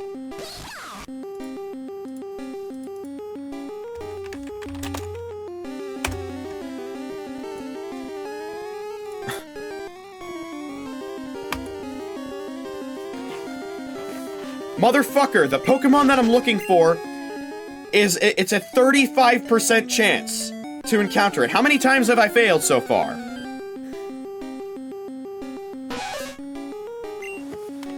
Where's my calculator?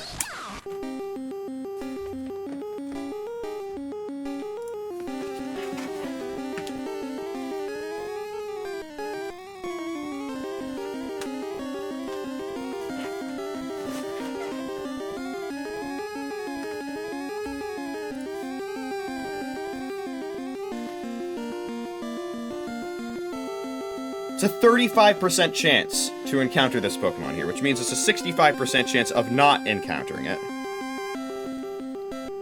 And I have failed this, like, 6 times so far.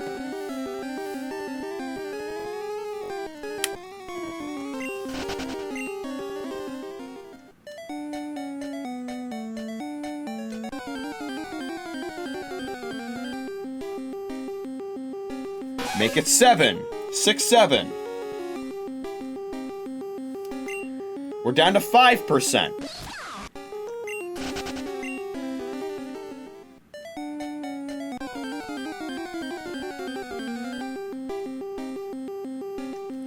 Okay. Down to 3%.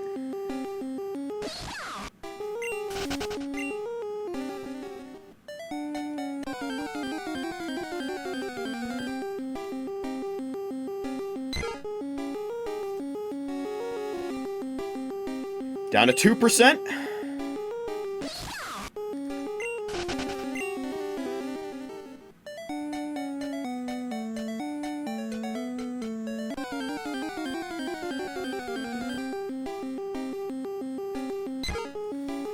I have never had this much difficulty hitting a 35% chance in my life.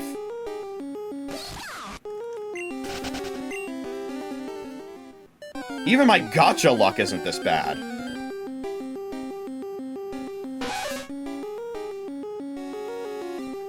I could have done a multi on this route and not gotten what I was looking for, even though it's a 35% chance. We're down to below 1% now, by the way. And we're still going. 0.5% now.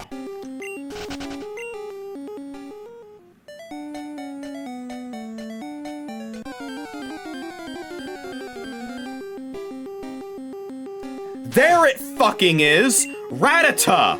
You know, one of the most common Pokemon in all of Kanto.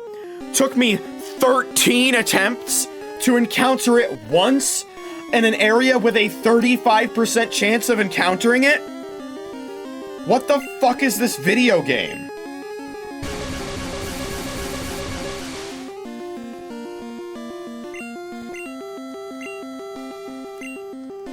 Anyway.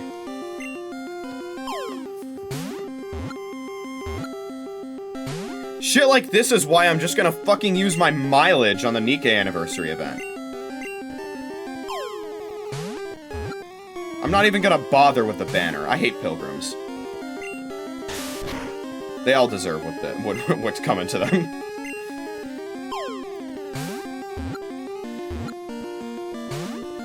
Okay, this Rattata apparently has the catch rate of a legendary Pokemon, too.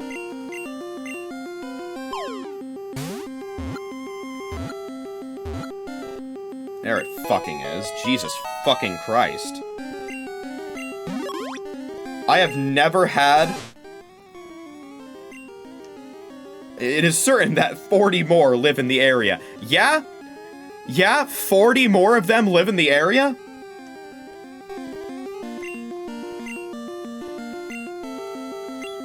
What, are they living in the fucking sky?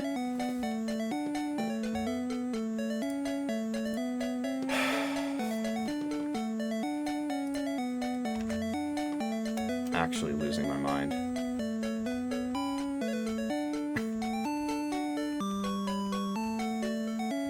Good fucking lord. There is another Pokemon that we can get here, by the way, but it requires us having a different Pokemon that we don't yet have. So, no biggie. We'll come back here.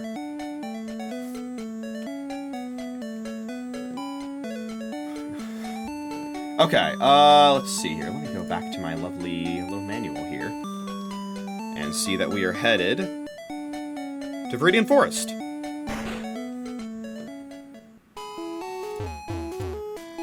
misaligned the doors. Fuck you. Kill yourself.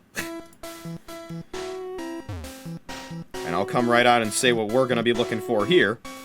Caterpie and Metapod.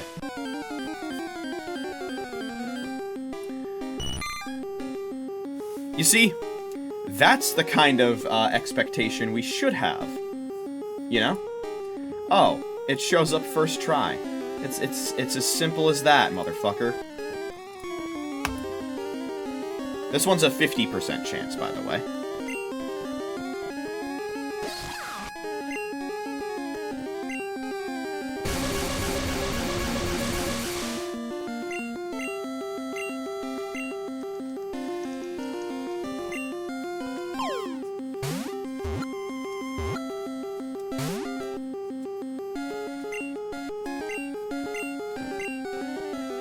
This must just be like Gen 1 catching mechanics, because I can't imagine any other generation. Nice tackle miss. I can't imagine any other generation where you have a level 4 paralyzed Caterpie that breaks out of, like, half a dozen Ultra Balls.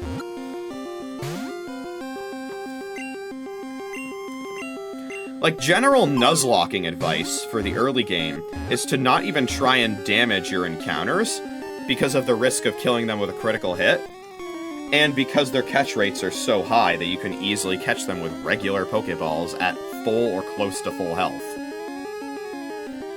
In Gen 1, paralyzed level 4 Caterpie and paralyzed, like, level 4-ish Rattata break out of Ultra Balls like they're nothing.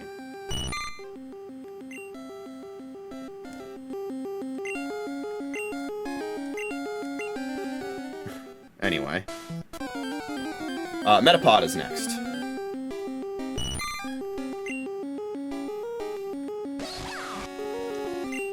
In terms of the Pokemon that we can encounter here, there's Caterpie, there's Metapod, there's Pidgey, and there's Pidgeotto.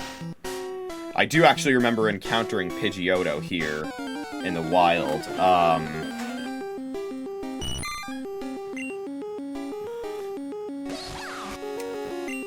And being surprised by it. It's a 1% encounter. It was my first stream of this game I encountered it. That was a very silly stream. That's the one where I accidentally overwrote what was at the time the most important move on my Pikachu's moveset because of how terrible the menu UI is in this game. There's a Metapod. And I had to reset and lose like an hour and a half of progress.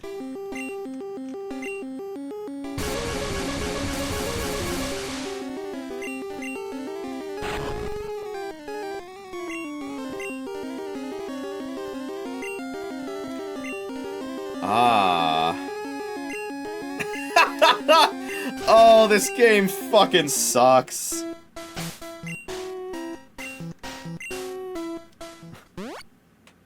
There is, in fact, no menu indicator, no message, no nothing to tell you that your box is full. You don't know until you are already in a battle with a Pokemon that you want to catch. What an absolutely garbage video game. It is crazy that the series has regressed so much in current day that this isn't even the worst game in the series anymore.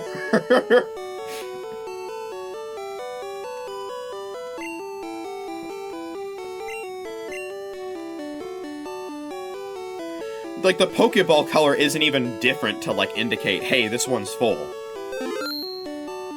Absolutely insane. Alright, well, now we're in box 2. How many mons do I have registered to the dex now, by the way? 40. Not bad.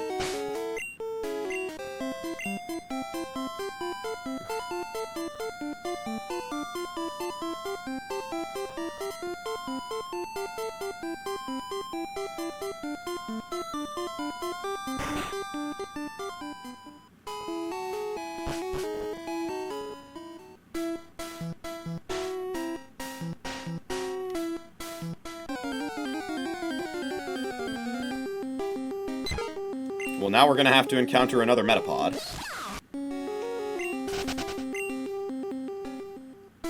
And then, fuck it, I guess we'll put Metapod in the daycare once we get around to being near where the daycare is.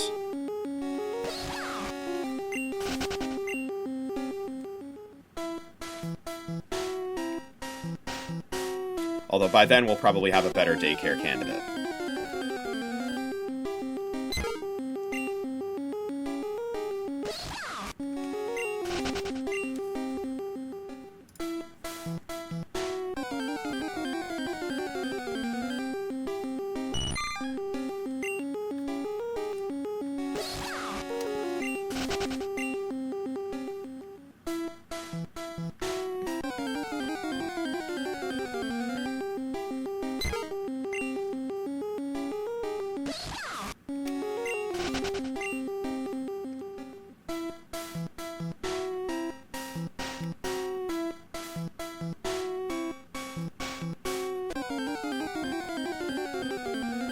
I sadly can't stream for too much longer. I'm kind of like really getting into this.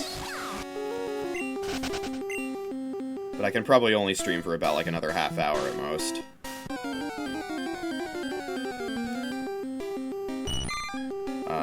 That is to say, I hope I encounter another goddamn Metapod soon.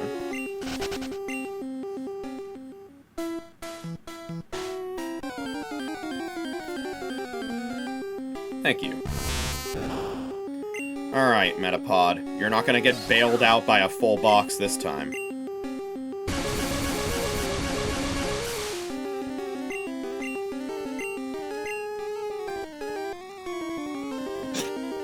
Zero candies.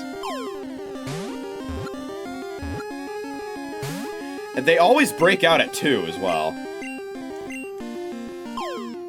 Or I guess it's essentially 3, because there's also the mischance. It's the equivalent of 3 wiggles every single time, because after the 3rd wiggle in this game, it seems to just... like, the 3rd wiggle is essentially a formality.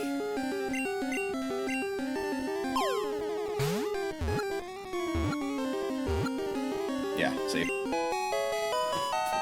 Alright, nice. There's your Metapod.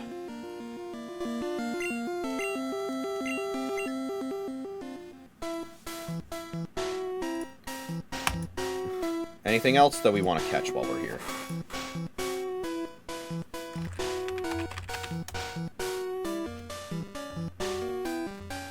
Doesn't seem like it, okay.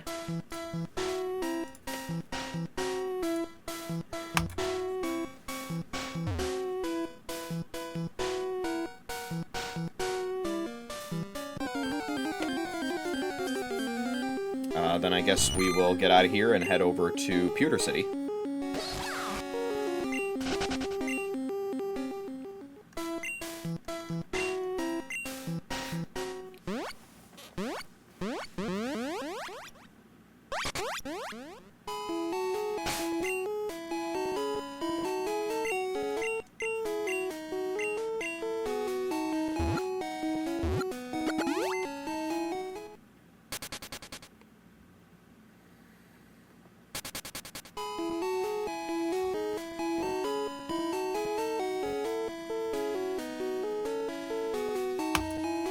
Okay. And now that we are in Pewter City... Oh. That was me. That was not you. You might hear it again. Okay. We do need to get our hands on the old amber while we're here. So let's do that.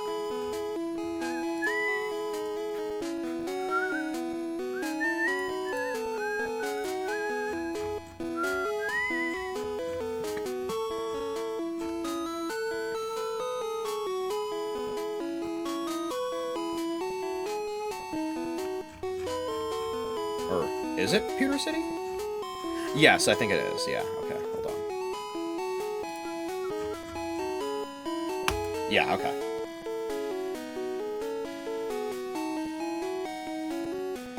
And HM Symbiote is in our party because we need Cut to do this.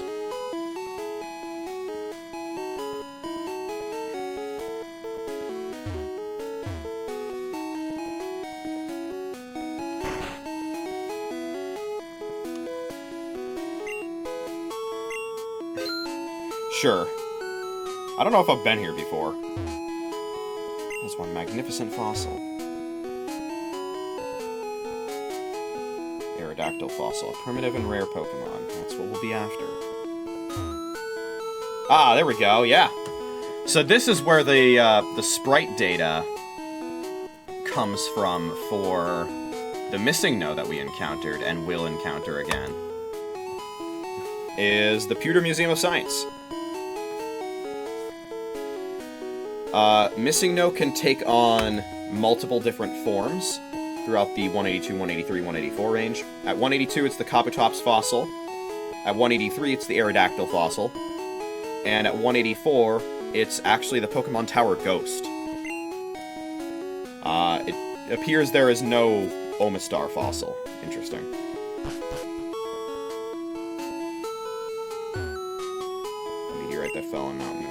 Moonstone, question mark?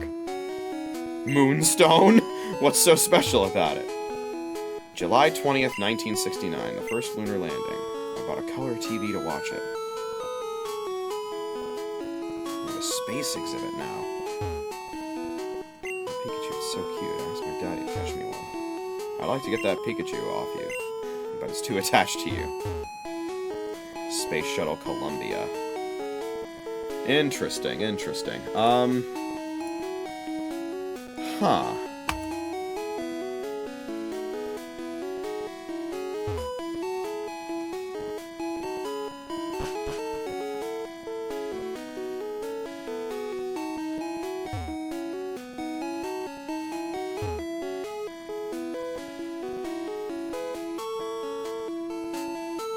Oh, there's another entrance. Okay.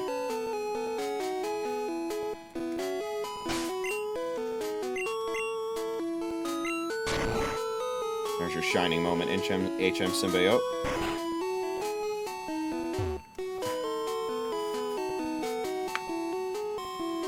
We are proud of 2 fossils of very rare prehistoric Pokémon.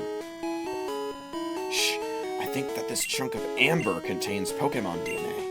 It would be great if Pokémon could be resurrected from it.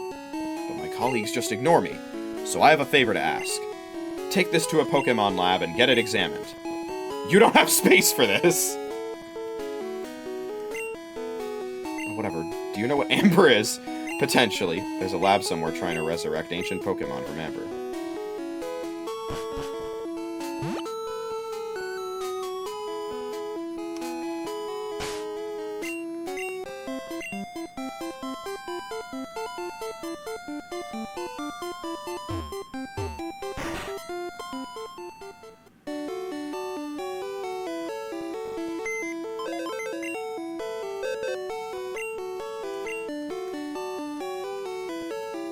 Alright, what can we deposit? How about one of these TMs? I don't even know which one that was. But I'm probably not going to use any TMs. Pretty much at any point in the future, in this game anyway, so...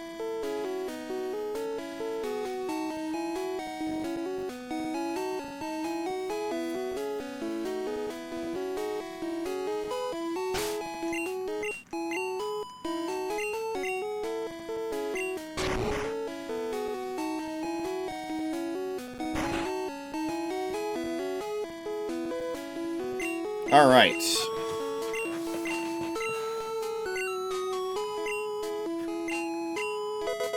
Alright, and oh, and it disappears from the view again. Get the old amber checked. That I will, eventually. Alright, nice. I do not think that there are any other Pokemon, related things to do here. There are no wild Pokemon in Pewter City. So, we'll go up north to Route 3.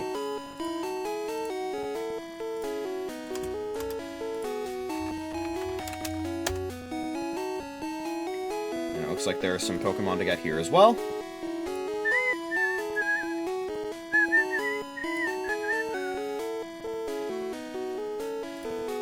Yeah, alright. Well, let's get rocking and rolling.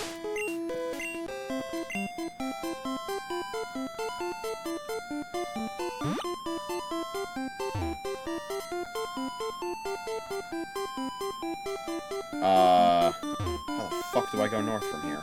Do I even go north from here? No, I don't. The way the map layout is shown, it looks like you go north and then east. And you just go east.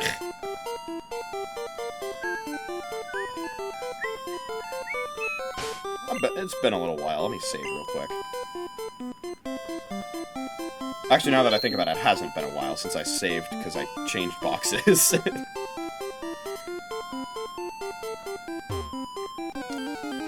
Alright, so there are a few Pokemon that we want to get here in Route 3.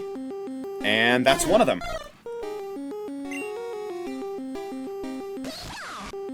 Good old Spearow.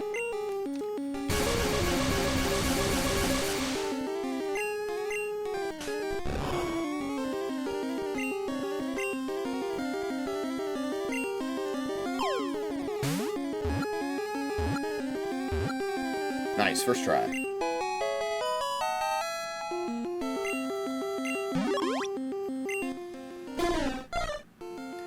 Inept at flying high. However, it can fly around very fast to protect its territory.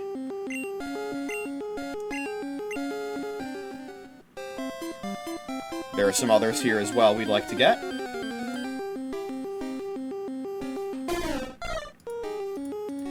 There's one other one that we're looking for here.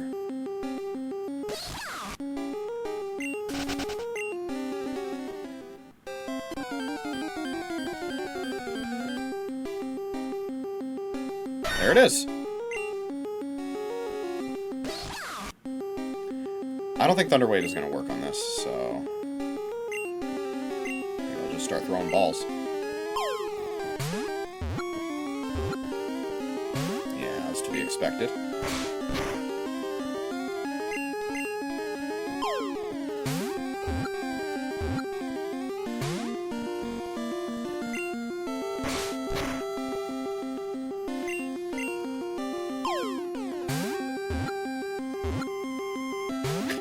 At least mix it up and get out after one wiggle.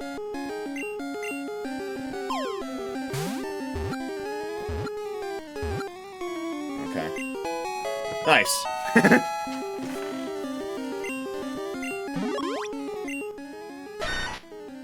Its body is dry. When it gets cold at night, its hide is said to become coated with a fine dew.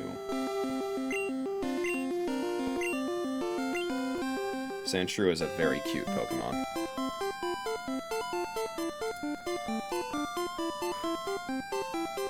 I also like its Alolan form.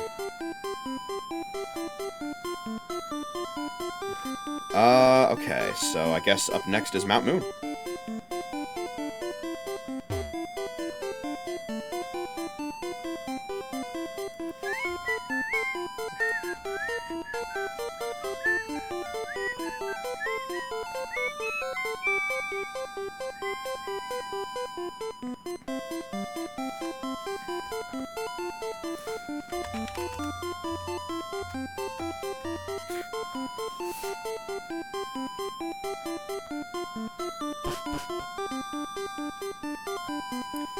Alright, so let's see here. What are we getting in Mount Moon?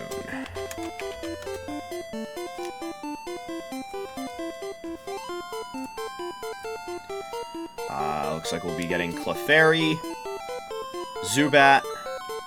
We already have Paris. Okay, so it's just Clefairy and Zubat then. Alright. We need to make our way to B2F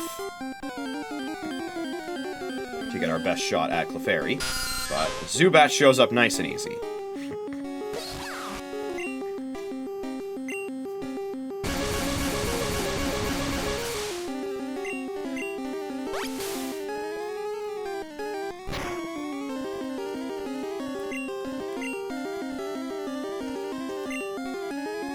Might run out of balls while I'm on Mount Moon. Nice, first try.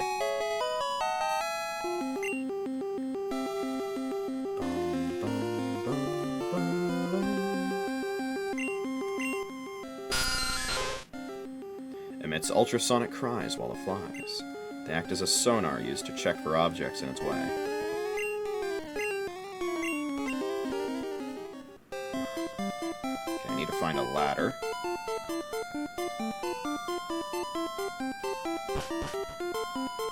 Okay. We're on our way.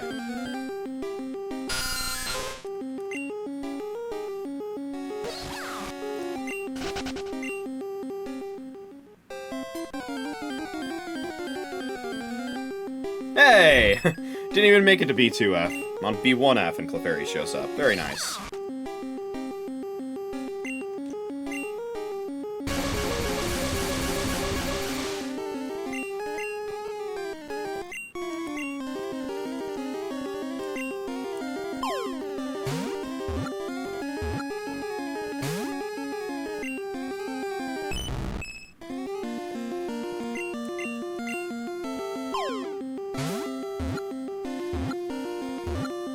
Sweet. I used Clefairy on my Fire Red team, and it was my most valuable Pokemon. My MVP, if you will. I've talked before about how during a rival fight it hit a sheer cold from Metronome. Oh, I missed the first page of that dex entry. Adored for their cute looks and playfulness. They are thought to be rare as they do not appear often. Which is kinda true, yeah. They're not exactly the most common Pokemon out there. So as it turns out, I actually missed an area where we want to catch some Pokemon.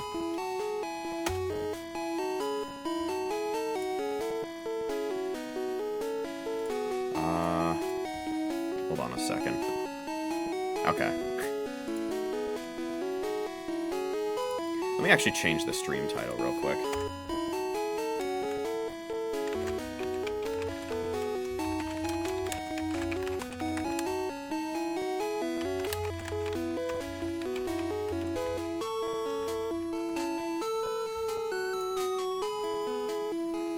There we go. Okay. There are actually some Pokemon that we can catch in Pallet Town that I completely forgot about. So let's go there.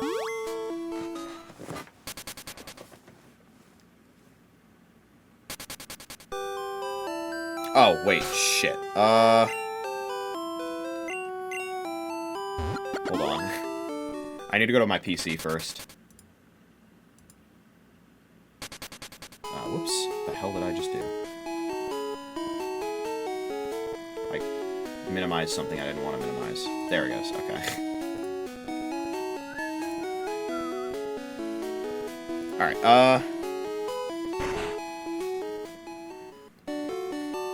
yeah, okay. I want to get the old rod.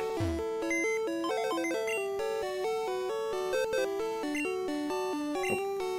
Wrong storage system.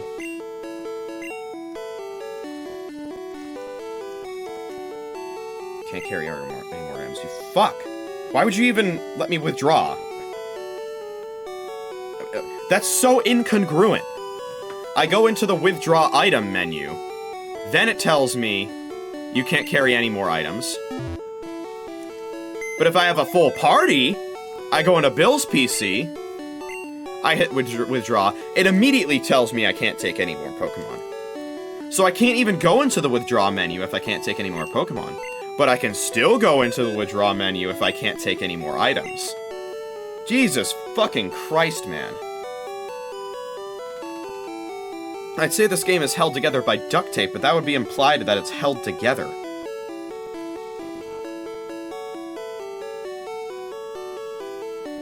Oh my fucking god, bruh. Both my bag and my PC are filled with items. Are filled with items. Can I... Hold on. Withdraw. What about the rare candies I have in here?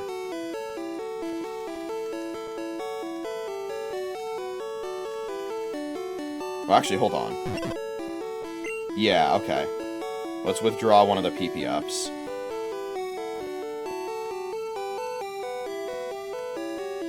Actually, we want to deposit all of them.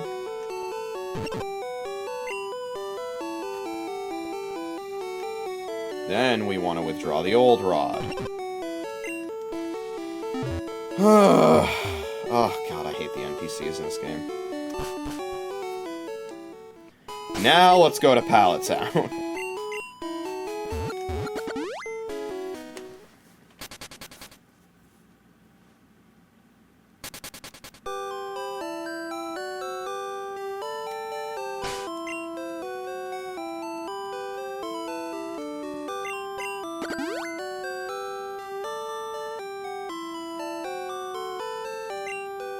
Nice. And that's exactly what we're looking for. We could pay, what is it, 500 Poké Dollars in the Mount Moon Pokemon Center to get ourselves a Magikarp. But I'm pretty sure that in most areas of the game, using the old rod will give you a guaranteed Magikarp.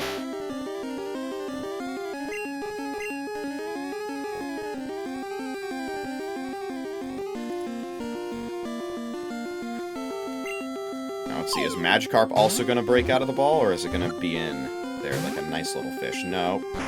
It is splashing. It knows the ball's weakness. Splash. It is a splashing.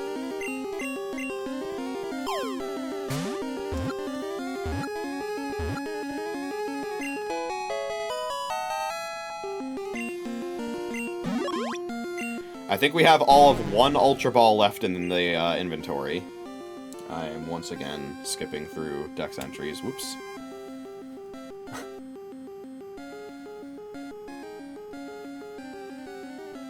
Famous for being very unreliable. It can be found swimming in seas, lakes, rivers, and shallow puddles.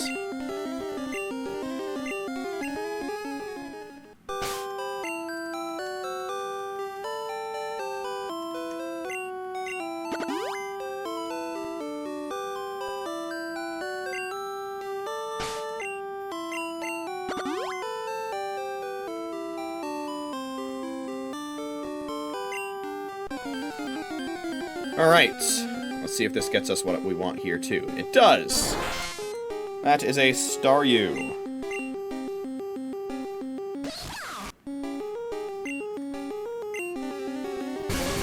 Maybe I'll end up using some of the PP ups that I have on Thunder Wave, huh?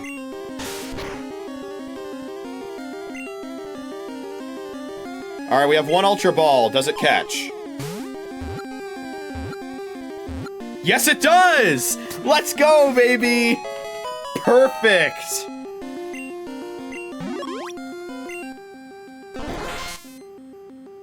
As long as the center section is unharmed, it can grow back fully even if it is chopped to bits.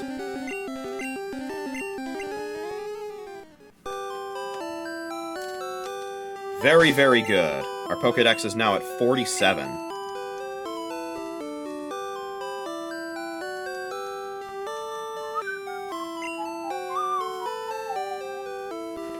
So we did Mount Moon. I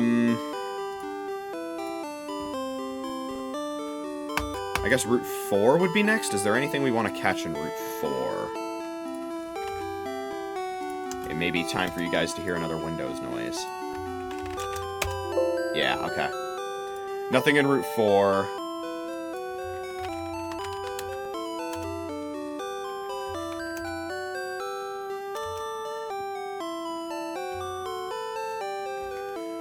But there is one... Wait a minute. Is that a typo on my part?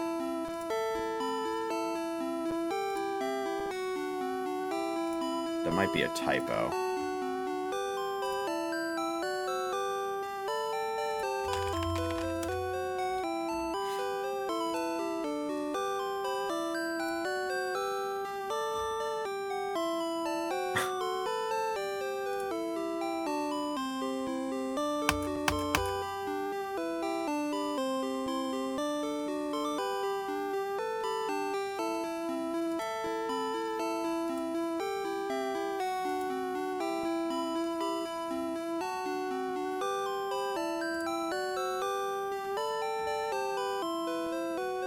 Yeah, it is. Okay. I have a Pokemon listed down in my notes as wanting to catch it in Cerulean City, but it's supposed to be Cerulean Cave. That's kind of funny. Because I was like, oh, in parentheses it says 1F. What do you mean floor 1 of the city?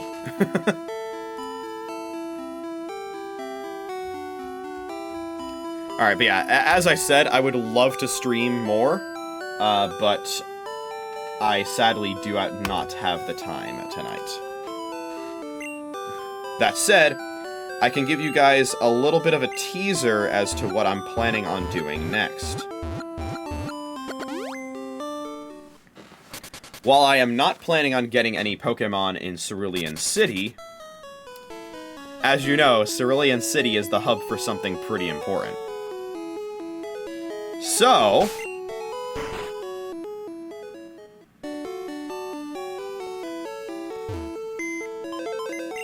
let me get out our next item to duplicate.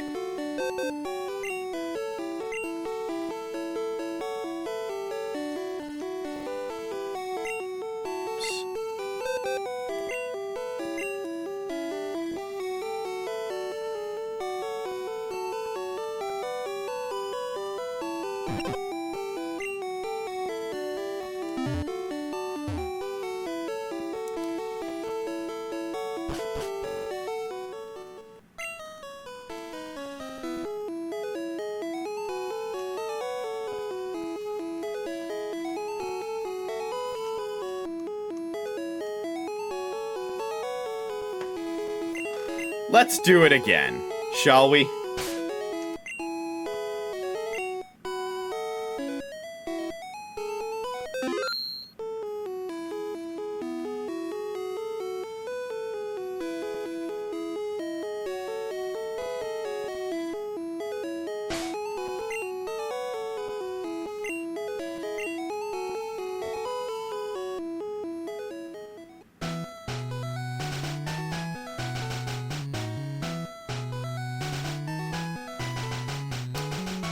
Nice.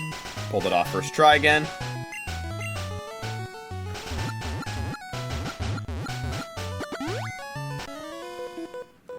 Beautiful.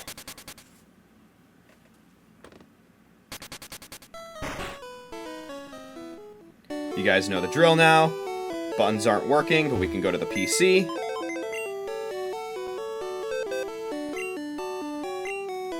Go to change box. Data will be saved.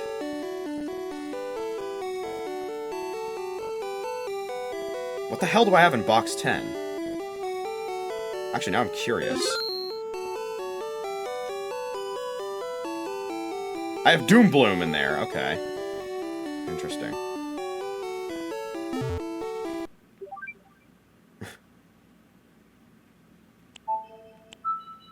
I'll need to bring Doom Bloom to the proper box once I am done performing this again. Because I do not want him all the way in box 10. Actually, now that I think about it, maybe that's not the worst thing. I'll keep him in there.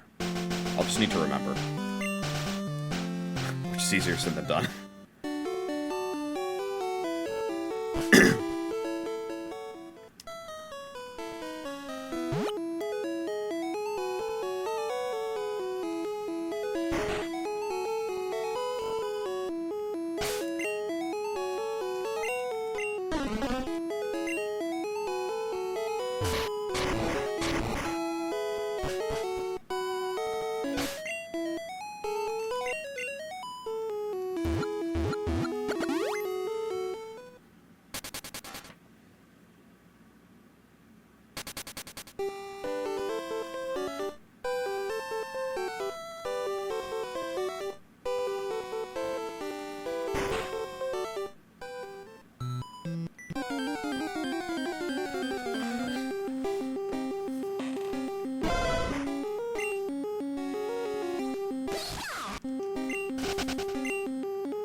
It'll show up eventually, don't worry.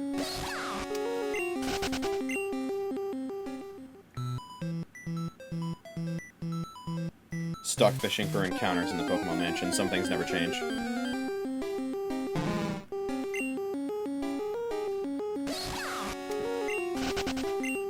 If I wasn't worried about screwing up the glitch, well, actually, no, because the only ball I have right now is my one Master Ball. So I couldn't catch this even if I wasn't concerned about messing up the glitch.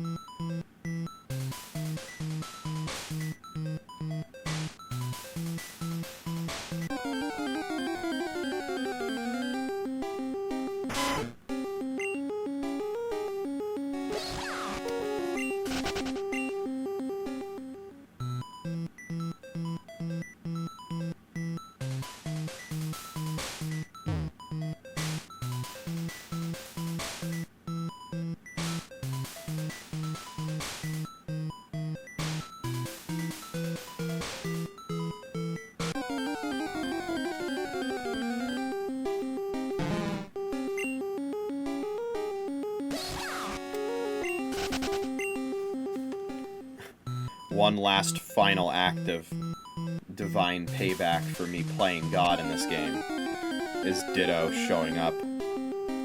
Or Ditto not showing up for a long, long time here as I attempt to perform the glitch a second time. Is that what's happening?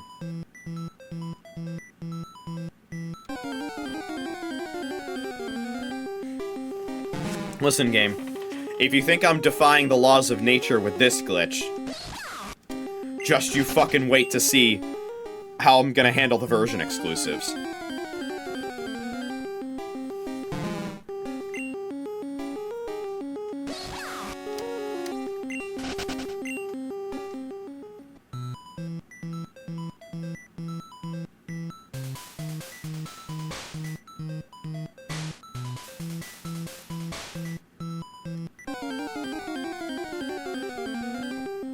There we go.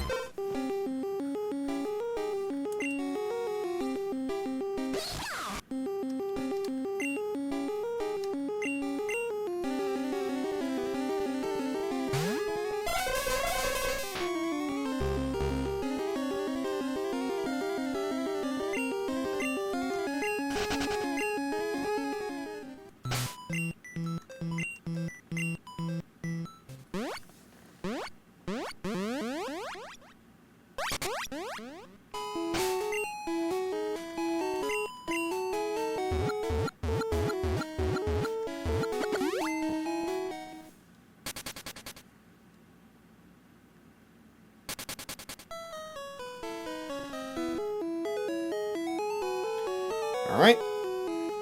Should be maximizing our Master Balls now.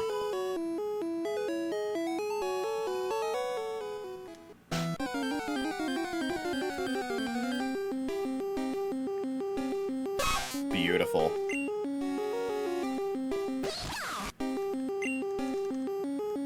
And look at that. Excellent. I believe we now have 129 Master Balls. Yeah. Absolutely wonderful. No need to worry about catch rates anymore. That is a thing of the past. Outside of the Safari Zone, at least.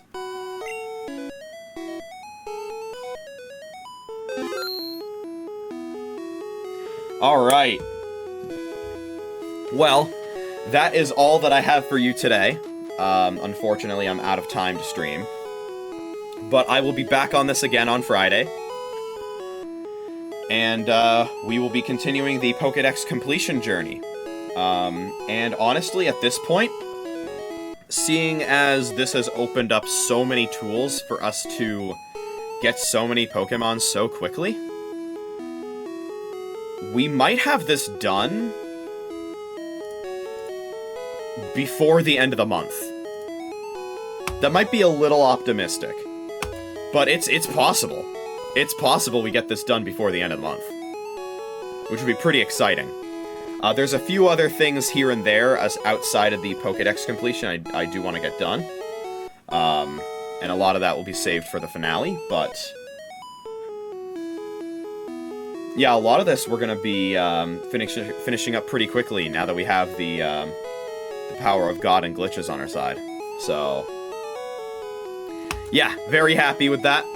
I think I've I think I've paid my dues with the level grinding in this game. I have had multiple, like, multi-hour grinding sessions on stream where I have fought the urge to fall asleep. Those are done now. That is no longer a concern of mine.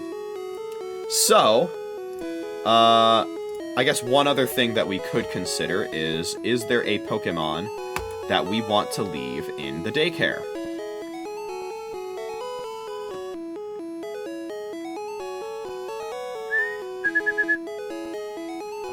I don't know if there is.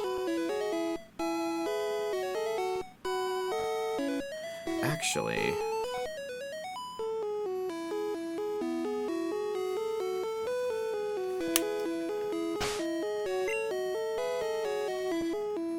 there is.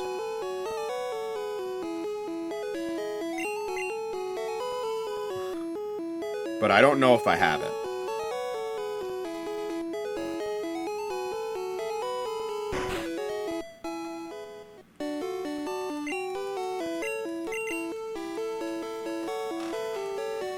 We'll do this and then we'll sign off for the night. My next stream will be Friday night and it'll be more of this.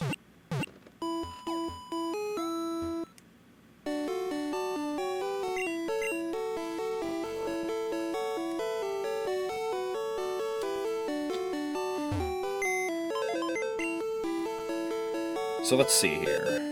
I'm probably going to have to change boxes in order to find the Pokemon that I'm looking for. Oh, well, fuck you too, I guess.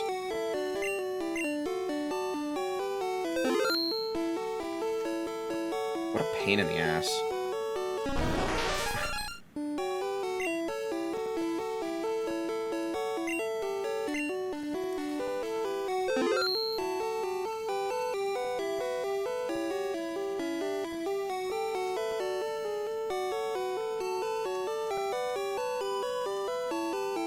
I don't have it. Okay.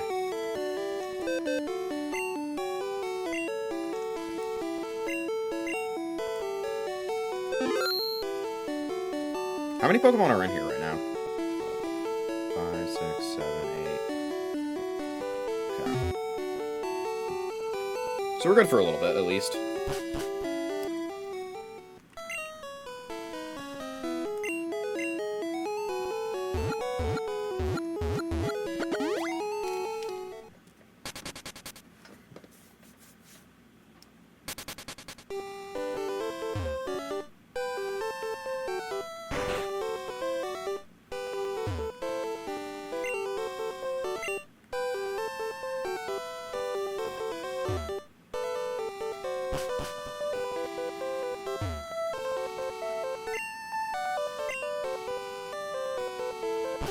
I believe in one of these rooms, I gave one of these scientists my dome fossil.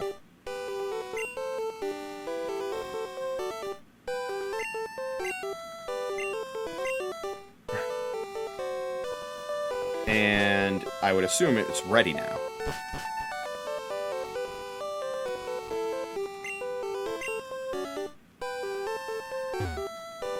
Where were you? Your fossil is back to life. Where were you, he says. I assume that's not custom dialogue, that's just, like, what he says. I do want to look that up, though. That's really funny.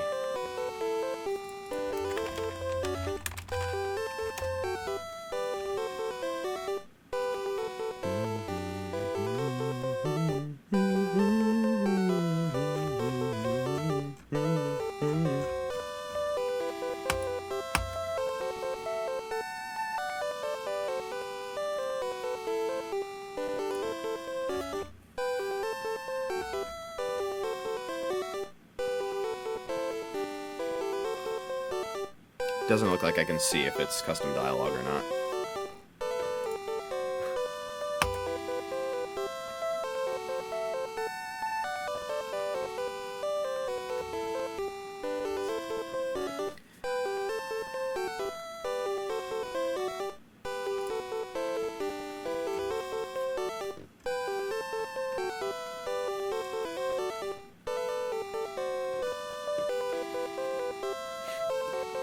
I'm trying to figure out...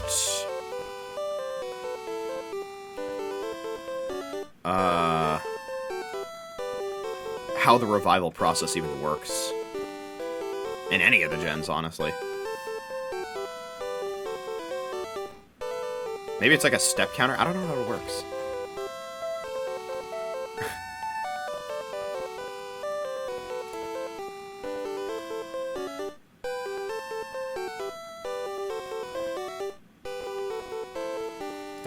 Alright. Maybe I'll figure that out at some point. It was Kabuto, like I think.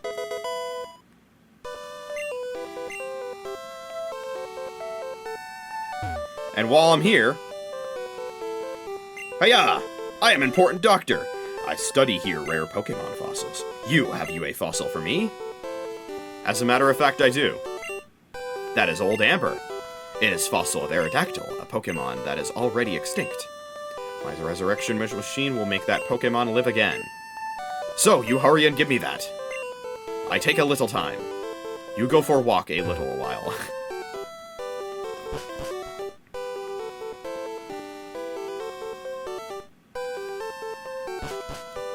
Well, now that we have Kabuto, and it's level 30, okay.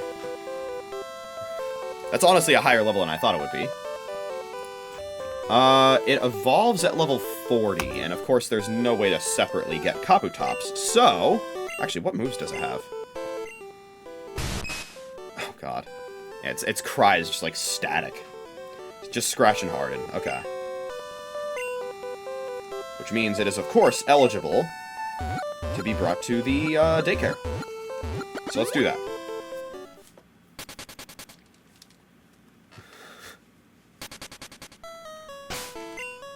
Currently, we're sitting at 48 Pokemon in the dex, by the way. So, only 2 away from being able to get the EXP all.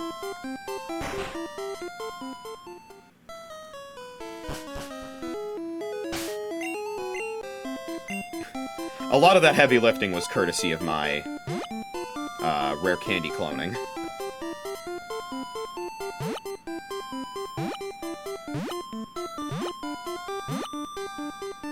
This is one of 2 gens where there's an easily performable item duplication glitch. At least one with deterministic behavior. The other one is 3. In Emerald's Battle Tower, there's a way to duplicate items, but you can only add, like, 5 to your item count at a time, and it's done by also cloning Pokemon, which is also extremely useful, and I will be making use of that in the future as well. So it's a little more tedious to clone items, but it still can be done. I actually did that to clone Nuggets, so that I could afford things in the Game Corner in Fire Red.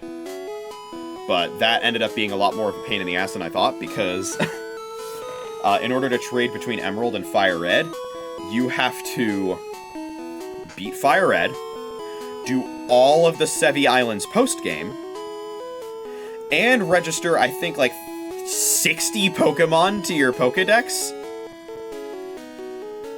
to get the National Dex, to then be able to trade with Emerald. It's awful. Anyway.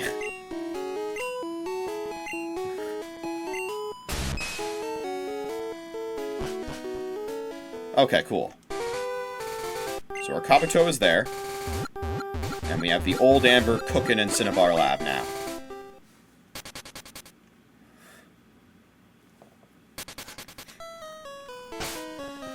And of course, we have a maxed out selection of Master Balls. So, I'll be saving the game now, and signing off.